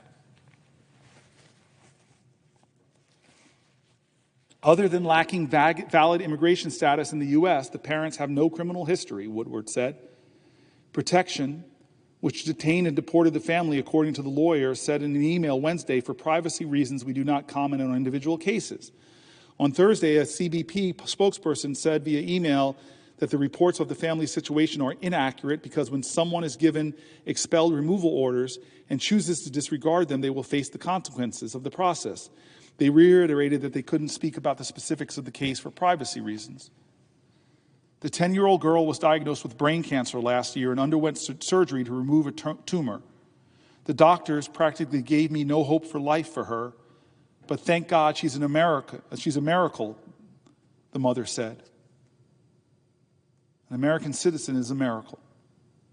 The swelling on the girl's brain is still not fully gone, the mother said, causing difficulties with speech and mobility of the right side of her body. Before the family was removed from the U.S., the girl was routinely checked in with doctors monitoring her recovery, attending rehabilitation therapies, and taking medication to prevent convulsions. It's a very difficult thing, the mother said. I don't wish anyone to go through this situation. What is happening to this family is an absolute tragedy and is something that is not isolated to just them, said Rochelle Garcia, president of the Texas Civil Rights Project. This is part of a pattern and practice that we've seen in the Trump administration, Garza said, adding that she has heard of multiple other cases concerning mixed status families. But for now, this is the only case of this nature the organization has taken on. The Trump administration's border czar, Tom Homan, has said families can be deported together regardless of status. Homan said it would be up to the parents to decide whether to depart the U.S. together or leave their children behind. But undocumented parents of U.S.-born children, if picked up by immigration authorities, face the risk of losing custody of their children without the power of attorney document or a guardianship outlining who will take care of their children left behind. The children go into the U.S. foster care system, making it harder for the parents to regain custody of their children in the future. According to the girl's mother, she recalled feeling like she could not do anything, she said in Spanish, "You're between a rock and a hard place." NBC News is withholding the name of the mother and the rest of the family members since they were deported to an area in Mexico that is known for kidnapping U.S. citizens. In addition to the parents and their 10-year-old sick American daughter, 4 of their other American children's ages 15, 13, 8, and 6 were also in the car when they were detained. 4 of the 5 children born in the U.S. According to the mother, the family was taken to a detention center following their arrest, where their mom and daughters were separated from her husband and sons, and she realized she wouldn't be taking her daughter to the doctors. The fear is horrible. I can't explain it, but it's something frustrating, very tough, something you wouldn't wish on anyone. She said, adding that her sick daughter was laying on a cold floor beneath incandescent lights. Hours later, the family was placed in a van and dropped on the Mexico side of the Texas bridge. From there, they sought refuge in a nearby shelter for a week. Mom said the safety concerns keep coming up at night, and the children haven't been able to go to school. The 10-year-old daughter and 15-year-old son, who lives with a heart disorder known as long QT syndrome, which causes irregular heartbeats and can be life-threatening if not treated well, have not received the health care they need in Mexico. The teen wears a monitor that tracks his heart rate. The authorities have my children's lives in the hands, she said in tears. The authorities have my children's lives in their hands. Both parents arrived to the U.S. from Mexico in 2013 and settled in Texas, hoping for a better life for their family, the mother said. She and her husband both worked for a string of different jobs to support their 6 children. The couple also has a 17-year-old son that they left behind in Texas following their deportation. Just 2 weeks ago, another undocumented mother in California, caring for her 20-year-old daughter, a U.S. citizen undergoing treatment for bone cancer, was detained by immigration authorities and later released under humanitarian parole. We are calling on the government, Garza said, to parole the family, to correct the harm, and to not do this to anyone else. Gentleman yield. I think I need to. I'll yield to a question. I'll yield to a question while retaining the floor, and I thank my brother, I thank my friend, who's now stood with me for almost 11 hours. Those are hard stories to read, Senator Booker, but I appreciate you showing the coldness of this current administration's immigration policy. You know, the tragedy to me is that there's an opportunity to fix what is undoubtedly a broken immigration system. And yet we're into day 71, and Donald Trump has not proposed to us any proposals to fix the broken system. Instead, what he is doing is spending like a drunken sailor on an enforcement system that wastes tens of millions of taxpayer dollars. You described this harrowing experience that this Canadian woman had. And as I was listening to this 2-week ordeal that she went through, being transported from site to site, being processed and reprocessed, as the top Democrat on the Homeland Security Subcommittee of Appropriations, I'm just cataloging in my brain how much money that cost us. Ultimately, this was somebody working in the United States. This was somebody that posed no threat to United States citizens. But we probably spent several $1 million on that 2-week ordeal. Overall, the Trump administration is going to blow through all of the money allocated to Border Patrol. They are going to have to come back to Congress for a massive additional appropriation, all at the same time that they are shuttering medical research in this country. They are closing down Social Security offices. There are measles outbreaks all across the country. Planes seem to be falling out of the sky as the FAA is enduring layoffs.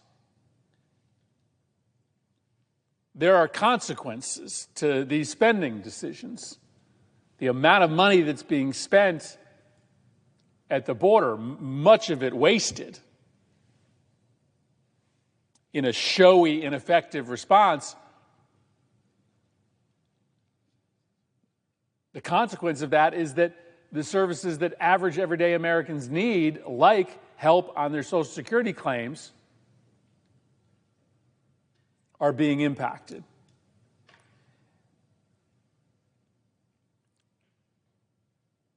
But we need to fix the broken immigration system. And we had an opportunity to do that last year when Republicans and Democrats came together and wrote a bipartisan border security bill that, frankly, would have allocated tens of billions of additional dollars, that would have fixed our broken asylum system, would have given the president new authorities. And Donald Trump instructed all the Republicans in this chamber to oppose it. In the end, I think 4 senators, including the author, Senator Langford, supported it, but every other Republican here opposed it. And the reason Donald Trump told them to oppose it was that he would fix it when he became president. But we are now in day 72, and there has not been a single proposal from Donald Trump to fix the broken immigration system. Just a whole bunch of spending, essentially money down the drain, because the system itself needs to be reformed. And so it speaks to, my confident belief that Donald Trump does not want to fix our immigration system. He wants to keep this issue open as a sore in our politics. If I was wrong, he would have proposed legislation here to deal with the underlying inefficiency of the system instead of just throwing money at the problem.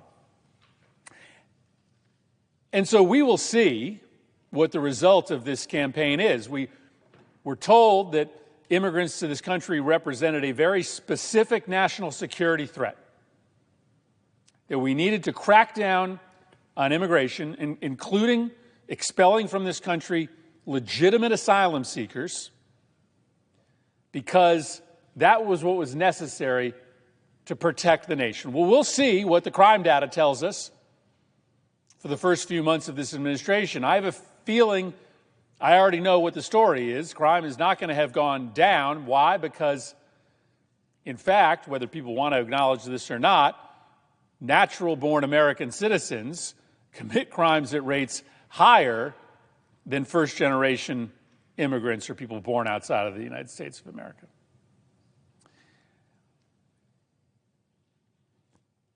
But Senator Booker, I guess the question I want to ask you is this. I think you and I agree that Americans, right, left, and center, acknowledge that the immigration system is broken. I mean, they didn't love it when, they saw thousands of people crossing on an average day. And they know that when it takes 10 years to process an asylum claim, something's wrong, and that it, then just provides an incentive for people to come here without documentation. But my impression is that cross-section of Americans that believes that the existing immigration system is broken also believes 3 other things. One, that the way to fix it is to change the laws, and that they believe that we have not done our job until we have changed the laws. For instance, building a better asylum system. And once again, not a single proposal from the Trump administration on how to fix our broken immigration system. Not a single proposal. Second, I believe that they understand that immigration is a core strength of this nation, not a liability. And that if we want to thrive as an economy, we are going to have to bring people to this country legally. But to turn our backs on immigration as a mechanism to grow economically, that's not in line with what Americans believe, even those that think the existing system is broken. And then lastly, I just don't believe this country is as mean as Donald Trump thinks it is. Like, I get it that everybody wants this nation to be a nation of laws, but when an American citizen looks at a child with a medical condition, when an American citizen looks at an individual who will face certain death from a drug gang if they stay in their home country, when they look at individuals in war-torn nations overseas, they believe that America is strong enough, is big enough, is generous enough to be able to protect those people from harm. Why? Because that's what America always has been. And so this idea that President Trump has that Americans are mean and spiteful and don't want to help people just because they were born outside of the United States or their parents were born outside of the United States, I just don't think that's right. It obviously betrays the best traditions of this nation, but I think it also fundamentally misreads the American people. So I think people want our immigration to be fixed, system to be fixed, but I think they want us to do it. They understand the laws are broken. They do not want to abandon America's tradition of bringing people here from all around the world. They understand that our economy and our economic prosperity is linked to our ability to bring hardworking immigrants to this country, and they're just not as mean as Donald Trump thinks they are. Senator, I appreciate your question, but I just have to say this to you. You worked so hard with Senator Lankford. And one of the things I have to say, and I hope I don't hurt his politics by telling people how much I love Senator Lankford, we disagree fundamentally on a lot of issues. Maybe that will help him. We both are people, though, of faith. We just recently were together at a massive, I think there must have been like 1,000 people there, maybe 500 at least, at a national prayer breakfast event. He's such a man of character. And what I like about him is I know his values because he every day tries to be a good Christian. And this idea of love thy neighbor, or you were a stranger in a strange land, I just kind of took a lot of pleasure watching you, my friend, who I know for the last 12 years, and him sit down in this honest, sincere negotiation. And let's be real, everybody on your side of the aisle didn't agree with you. And everybody before Trump's involvement on his side of the aisle didn't agree, but you guys had the makings of a comprehensive bill that would have passed. Now, I'll tell you also that I came here in 2013 right after a gang of 8 had done the same thing. They actually got the bill out and it died in the House. There are people in America, despite Lankford and you, who many people would put on opposite sides of a political spectrum, that on these issues they agree. And why do they agree, Senator Murphy? Why? Because our economy is dependent upon immigration. You want to talk about a conservative-leaning group, center moderate Republicans, the Chamber of Commerce will tell you, the National Chamber of Commerce will tell you, our economy will be crippled if we don't find a way to bring more people in legally to work on work visas. When I go to the tech community or the biotech community or the AI community or the community is trying to go forward in quantum computing, all of them are saying this is crazy that we are not allowing the brightest minds on the planet, when they get here and get PhDs in half of Congress can't spell, that we kick them out of the country. There are so many points of agreement, like take Dreamers, who people on both sides of the aisle have held up as a group of people that are Americans in every way except for the piece of paper. They have no memory of another country. I could keep going through all the things in the immigration world we agree on, including the need to secure our southern border. And so I listen to you on this section, and I look at you, and I remember your frustrations. You're standing up in front of our caucus saying, we're so close. Senator, yield. I will yield for a question while retaining the floor. I just want to drill down on this for a moment, because it gets back to a theme that you've been hitting on throughout the evening and early morning. And that is, not everything has to be zero-sum politics, right? I mean, this is part of what is so exhausting about the last 71 days. for many, many Americans. I think it's part of why Donald Trump's approval ratings are sinking by the day, because, listen, you and I are pugilists when we need to be, right? I mean, we fight when we think that there's a worthy fight. That's what this is today. It's a fight. We understand it's a fight for our values. But we don't think everything has to be a fight. We see our jobs as standing up for our convictions, but then finding that common ground. I did not expect to be in that room with Senator Lankford. I was surprised pleasantly when we came to an agreement. You spent months and months hammering out really difficult criminal justice reform with a colleague of yours that you have equal numbers of disagreements with, because we feel like we have a call from our constituents to fight, but then find the common ground. But this administration has zero interest in common ground. Every single day, they wake up thinking only about conflict, thinking only about defeat of their opposition.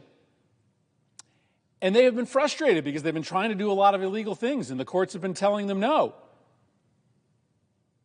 They're now talking about extraordinary measures like impeaching judges or defunding the courts. Instead, they could reach out to Democrats. They could decide to do what every previous president has tried to do, which is, instead of ramming through a one-side-only policy on immigration, for instance,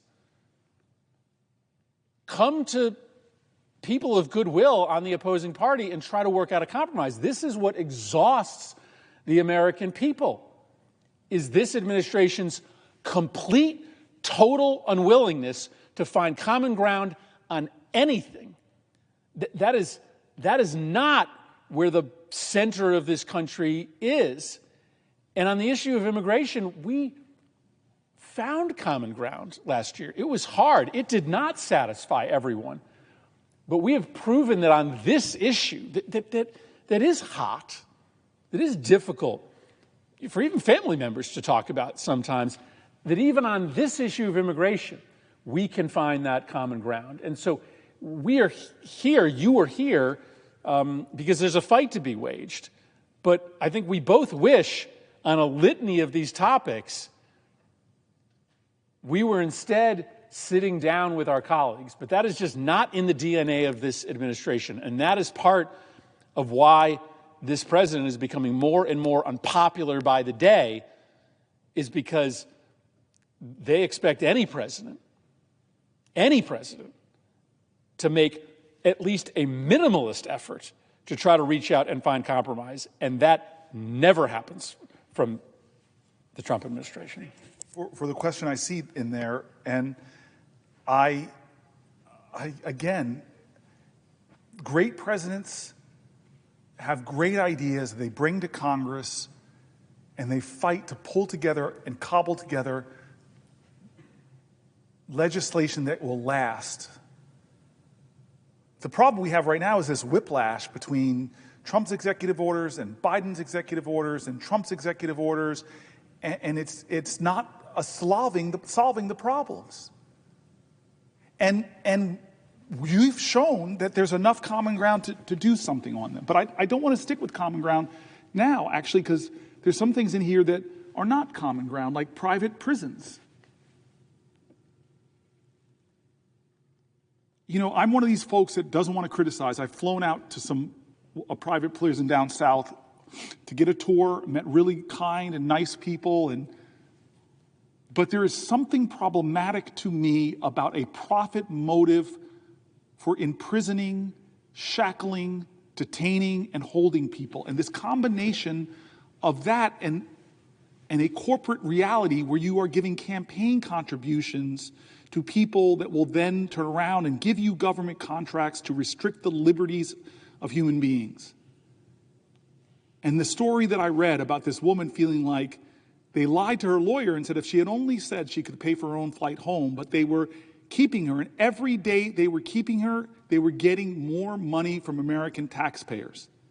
This wasn't a system designed for justice. This isn't a system that's designed for the rights of human beings in our country. This is a system that has every day an incentive to deny the liberty, to hold people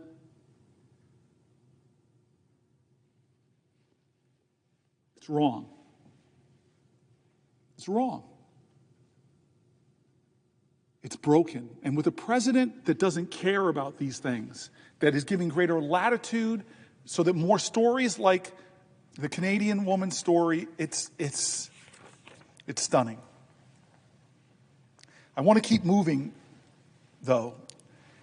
And I just want to talk about children and the way this system is extended to children. Last week, the government canceled a contract to provide legal services to 26,000 unaccompanied immigrant children. Remember what Anton Scalia said about due process in his strict interpretations of the literal writings of our founders. But 26,000 unaccompanied migrant children no longer have legal representation. We started on that idea. We started on the idea. The 5th and the 14th Amendment. No one shall be deprived of life, liberty, or property without due process. And our country has now rolled back. Trump got rid of a policy that prevented ICE from arresting kids at schools and people from their places of worship. Now, every day, families face the impossible choice of whether to send a kid to school and risk permanent separation from their families. Here's a story from New Jersey. And I quote, "Recently, when I was home in Newark, New Jersey, a woman in my neighborhood came up to me to tell me a heartbreaking story. One morning, she was on her way to walk to school, the mom of another child's children. I won't make this anonymous. One of my closest friends, she's like a sister to me. She lives in the Ironbound in Newark, and was very emotional because her neighbors were so terrified that they came to her and asked her to walk their children to school. They're American children.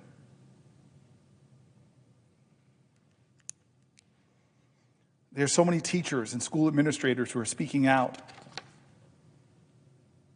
now that they've been ordered that they must allow ICE to enter their schools.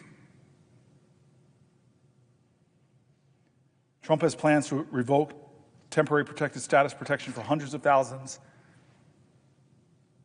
of people from various countries, from Venezuela to Haiti, paving the way for those deportations. We know who they are.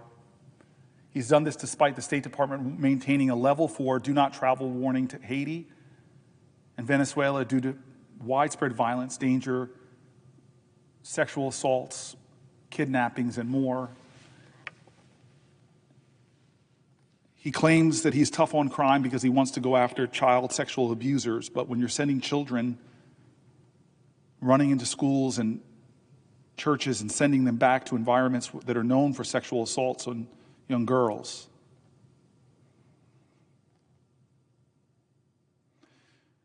The Department of Justice, Office of Civil Rights, recently dropped its case it had filed against Southwest Key, the nation's largest provider of housing for migrant children, in which the DOJ alleged sexual abuse and neglect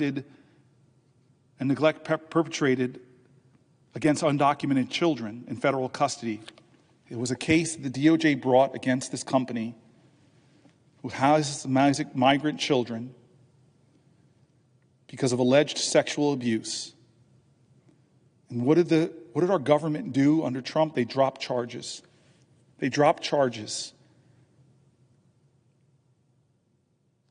Why?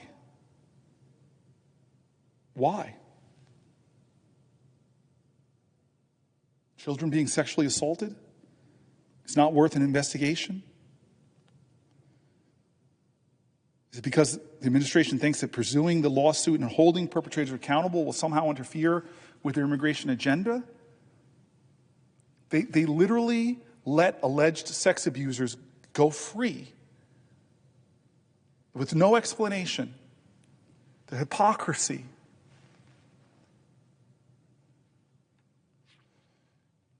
The family detentions are restarted. They failed in the past to meet basic child welfare standards and exposed children to trauma.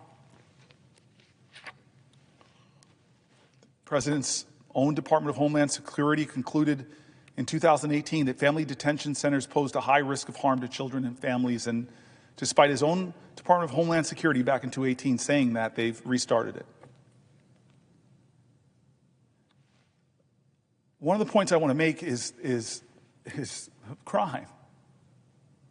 I was a mayor. The number one issue my residents were concerned about was fighting crime, fighting crime, fighting crime. I went back to New York recently for a horrible, tragic death of a police officer by a 14-year-old with a ghost gun. It was horrible. To send off hundreds and hundreds and hundreds of police officers from all over our state, from New York. This police officer was murdered by a 14-year-old. I still pray for their family, his mom. And as I was standing there looking at this parade of police officers who were waiting for the casket, I had police officers come to me and complain that they're having harder and harder time in New Jersey solving crimes because now victims of crime, victims of sexual assault, victims of robbery who happen to be undocumented are afraid to go and talk to local police because of all this rhetoric that's creating the fear that they'll be turned over to ICE. Imagine in our country there are people out there that are sexually assaulting people but are getting away with it because they're targeting immigrants. And if you don't think that hurts American safety, you're wrong. Afraid to go and talk to police officers to report crimes.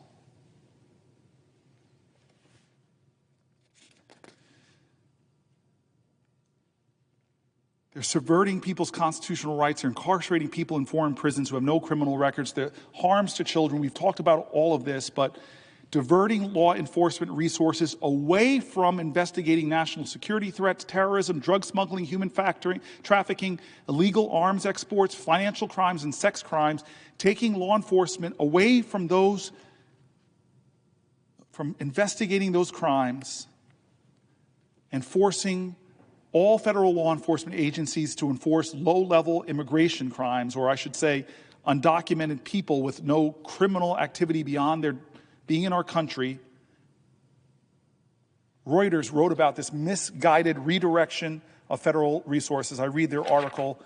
Federal agents who usually hunt down child abusers are now cracking down on immigrants who live in the U.S. illegally.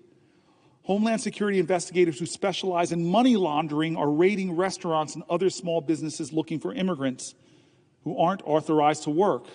Agents who pursue drug traffickers and tax fraud are being reassigned to enforce immigration law. As U.S. President Donald Trump pledges to deport millions and millions of quote-unquote criminal aliens, thousands of federal law enforcement officers from multiple federal agencies are being enlisted to take on new work as immigration enforcers, pulling crime-fighting resources away from other areas, from drug trafficking and terrorism and sexual abuse and fraud. The account of Trump's push to reorganize federal law enforcement, the most significant since September 11, 2001 terrorist attacks, is based on interviews with more than 20 current and former federal agents, attorneys, and other federal officials. Most had firsthand knowledge of the changes. Nearly all spoke on the condition of anonymity because they were not authorized to discuss. In quotes, I do not recall ever seeing this wide spectrum of a federal government resources all being turned towards immigration enforcement, said Teresa Cardinal Brown, a former Homeland Security officer who has been served in both Republican and Democratic administrations. When you're telling agencies to stop what you're doing and do this now, whatever else they were doing takes a back seat. In response to questions from Reuters, Homeland Security Assistant Secretary Tricia McLaughlin said the U.S. government is mobilizing federal and state law enforcement to find, arrest, and deport illegal aliens. The FBI declined to respond to questions about its staffing. In a statement, the FBI said it is protecting the U.S. from many threats. The Trump administration has offered no comprehensive accounting of the revamp, but it echoes the aftermath of 2001 attacks when Congress created the Department of Homeland Security and pulled together 169,000 federal employees from other agencies and refocused the FBI on battling terrorism. Trump's hardline approach to deporting immigrants has intensified America's already stark partisan divide. The U.S. Senate's number 2 Democrat, Dick Durbin, describes the crackdown as wasteful, misguided diversion of resources. It's making Americans less safe by drawing agents and officials away from fighting corporate fraud, terrorism, child sexual exploitation, and other crimes. The focus of immigration is drawing significant resources from other crime-fighting departments, according to the more 20 sources who spoke. Until January, pursuing immigrants living in the country illegally was largely the part of 2 agencies: ICE, Immigration and Customs Enforcement, and Customs and Border Protection, with a combined staff of 80,000 other departments spent on crime. In Detroit, where immigration prosecutions have been rare, the number of people charged with immigration offenses rose from 2 in February to 19 last month. Case managements from the Justice Department show that fewer than 1% of the cases brought by prosecutors by the DEA and ATF over the past decade involved allegations that someone had violated immigration law. Since January, however, DEA agents have been ordered to reopen cases involving arrests up to 5 years old where prosecutors had declined to bring charges. As Trump and billionaire Elon Musk flash the size of the federal government bureaucracy, jobs that deal with immigration enforcement appear largely exempt. In January 31st email to ICE employees, a human resource official told them they wouldn't be eligible for retirement buyouts offered to some 2.3 million federal workers. All ICE positions are excluded, it said recently in a previously underreported email. Madam President, will the senator yield for a question? Yes, I will yield for a question while retaining the floor. Thank you. Senator, I have been listening to many of your hours of the speech, and you're talking about immigration now, and I have another question about the immigration policy. You know, I think all of us understand that it's absolutely essential that our country secure its borders. And from time to time, the country forgets that, but I think we've had this debate about immigration that's been going on for several years. And I don't know if the senator had an opportunity to address the opportunity we had in the Senate when last year there was a realization on the part of both the Republicans and Democrats that the only way we were going to get a secure border in a sensible, beneficial immigration policy was to work together. I know the senator was watching that very carefully. And we had the terrific work of Senator Langford from Oklahoma, Senator Murphy from Connecticut, and Senator Sinema, of course, from Arizona. And despite the enormous political tension that surrounds the immigration issue, and for understandable reasons, the three of them worked very hard and came together for a tripartisan proposal, in effect. Senator Sinema, of course, being the independent, who always played a constructive role in trying to bring the parties together. What was included in that legislation was a major commitment embraced by Senator Murphy on behalf of the Democrats for border security. There was an acknowledgement we can't just we have to control our borders. It's really that simple. But when you control your borders, you also have the opportunity to have an immigration policy that the Congress and the President think will benefit the American people. And it benefits us, of course, if there's security at the border. But it also benefits us if we have legal immigration that is controlled by the American people. And, of course, you know, I've noticed that Elon Musk, who is against immigration, and he's for everything that the President Trump is for, he likes having very highly educated computer people that can help him go from very rich to even richer.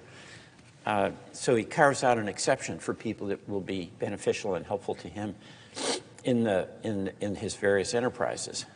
But, you know, we've got in Vermont a lot of dairy farms, and we have a tourist industry, and we have a real hard time filling those jobs. So legal immigration can really be helpful and constructive and beneficial to the people of the state of Vermont. And I know talking to my colleagues on both sides of the aisle, many of us in our states have tourist industries and we have agricultural enterprises, just to mention two, where the reality is we don't have the number of people we need to fill those jobs. And, you know, it's not just a matter of paying more, because I do think we have to be very mindful that we want to do every single thing we can to help elevate the wages of American workers, which, by the way, this is a little bit of an aside. Why in the world haven't we raised the minimum wage? I mean, I know, Senator, you're for that, and I certainly am. But it astonishes me that we still have, what, is it $7, $7.50? I mean, it's unbelievable what the minimum wage is. A lot of the states have raised it. Vermont certainly has. But we, on immigration, had the opportunity and the bill and the will to make enormous progress so that we'd have an immigration policy that secured the border, had the validation of bipartisan majorities in the House and in the Senate, would have also addressed issues about legal immigration that would help us strengthen our economy, and also would have included a pathway to citizenship for dreamers, folks who were brought here by their parents when they were 4 or 5 or 6 years old, and whose the only country they know is the United States itself. And, you know, my understanding from talking to my colleagues on the other side of the aisle is that there's an enormous amount of respect for many of these dreamers, many of whom have been heroes for us in the military. So this is not in my view, it's not a Republican-Democratic situation. It is a desire on the part of almost everyone in this body to accommodate a reality of a child being brought here by his parents, going to school, getting an education, serving their country, firefighters, Marines, teachers, doing all these things that are really helpful to our country and where they're here through absolutely no fault of their own. And if we were to require them to be deported, and that's an effort that the current administration is making, you'd literally be taking people who might be 30 or 40 years old now, have families, and send them back to the country from which their parents brought them, and they don't even speak the language. And, you know, that obviously makes no sense. And when I talk to Vermonters who have very, very strong views about of having a strong border, and I ask them, what about this situation? They think, wait a minute, well, that's different. You know, that's a person who lives here. That's like my neighbor. So I was so disappointed when we were on the cusp of being able to get this legislation passed, when then candidate Trump, in his candid way, said, kill it. And he was candid about why. It would, quote, give quote, the Democrats a win. I never saw this as a win for Democrats. You know, I saw this as a win for America. And, you know, the reality is that when we have to do really hard things here, and we're not doing hard things these days, but when we're trying to do hard things that are really important for the American people, my experience is you really do have to get to a bipartisan place. Because, you know, we've lost elections, and we lost the last one. And that is on us. It's not on the voters. They made a decision. That's their right to do. And we have to learn, and we have to listen. But when we were listening and hearing loud and clear from the American people that we want a secure border, and then we worked with our colleagues on the other side of the aisle to get a secure border, why in the world would the leader of the party kill it? Why? I mean, we know the reason. He thought it was good politics. But this is not about what's good partisan politics. It's about what's good policy that's going to help the American people. So I'm really, among the many things you're focusing on, of course, is this question of immigration. And this is incredibly important, but I want it to be clear that I, as one member of the United States Senate, am absolutely all in for the immigration reform that we need, and that is a secure border. That is legal immigration as we determine the type of immigration that will be beneficial to the American people and sustainable. And it also includes a pathway to citizenship for these children, in many cases, who were brought here by their parents, who had no agency, no involvement whatsoever in the decision to come here, how they got here. Pardon me. For those of us who don't stay up all night, some of us use alarms to wake up. So pardon me for being here earlier than I thought I'd be here, and you're here later than maybe than you thought. But you know, it's such a privilege for you, and it's such a privilege for me. It's such a privilege for the other 98 citizens of this country who serve with us in the United States Senate, that any chance we get to do something that's helpful to the people we represent, don't we want to grab it? Don't we want to do it? And does it matter if our name lives in memory that we were here? It doesn't. What matters is what we do here. And whether, when we leave, we can look back and have the satisfaction of knowing we gave it our best. And I hope, you know, there's enormous pressure on folks in this job from the cross currents of the political world that we live in. And all of us are fallible, and all of us have plenty of opportunity to get it wrong, and we do. But what I've seen in the people I've admired on both sides of the aisle, I think of Senator McCain, who Senator Murphy worked with so much, there was a heart and soul to that man. And it was the heart and soul in his spirit that guided him. And when I think about immigration and we're talking about how tough it is, he worked together with the so-called Gang of Eight to come up with a reform that the Senate passed years ago. I was in the House then, and I remember being so excited when I heard that the Senate had actually come up with a proposal that just made sense. It wasn't perfect. What is? You know, Senate to earth. What's perfect? We do the best we can. That's about it. But you know what? When I say that's about it, That's what life is. Do your best. And then move on. And by the way, that's one of the reasons why I think, Senator, the bipartisanship, which we don't have now at all, but why it has to ultimately, we have to have enough humility to understand that neither side has the answers. And where we try in earnest to come up with the best solution we can at the moment, where we listen to each other,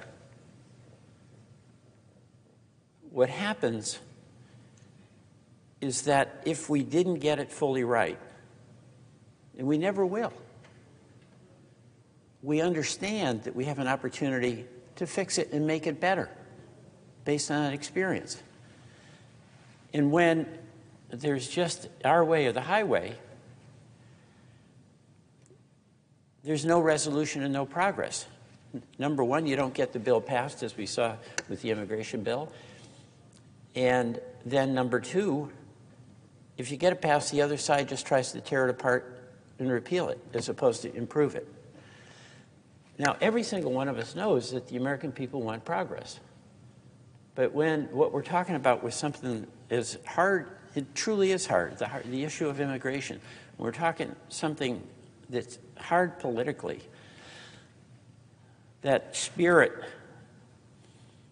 of wanting to get to a solution that was what animated the work of Senator Langford, Senator Murphy, and Senator Sinema. They wanted to get to a solution, even though they had significantly different points of view going in on what was the right outcome. But they wanted to get to a solution, and where they represented the points of view of the disparate views of our caucus. And they came up with a compromise that by all accounts would be such a better place for us to be now than what we're in. No progress. We haven't been able to act on that immigration bill since the Senate acted with the leadership of Senator McCain and others. And I was mentioning how excited I was. I was in the House at the time, and I was so excited that this bill came over. And, you know, Vermonters were asking me all the time, Peter, we've got to do something about our borders. We've got to do something to make sure our farmers don't fear having their farms raided and them not being able to milk their cows. It's that essential, right? And I'm talking a lot of pretty conservative people, right, who politically sometimes agree with me, sometimes don't.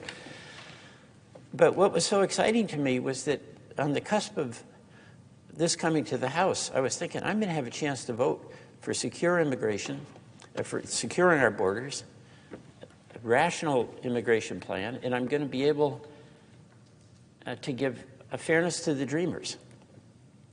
I was so excited about that. And then what happened is it was announced that the House would not even take up the bill. And why? It was the same reason that then candidate Trump proposed to his colleagues, or to his party members in the House, or pardon me, in the Senate, kill it. And why was that? Really, in all candor, it's the most cynical of all reasons. Sometimes people in politics prefer to have the issue that they can fight about rather than use the responsibility and opportunity they have to solve the problem. And that's pretty much what happened with that. And here we are, and we're seeing it again. You know, there's another thing that's happening with the immigration policies of the current administration.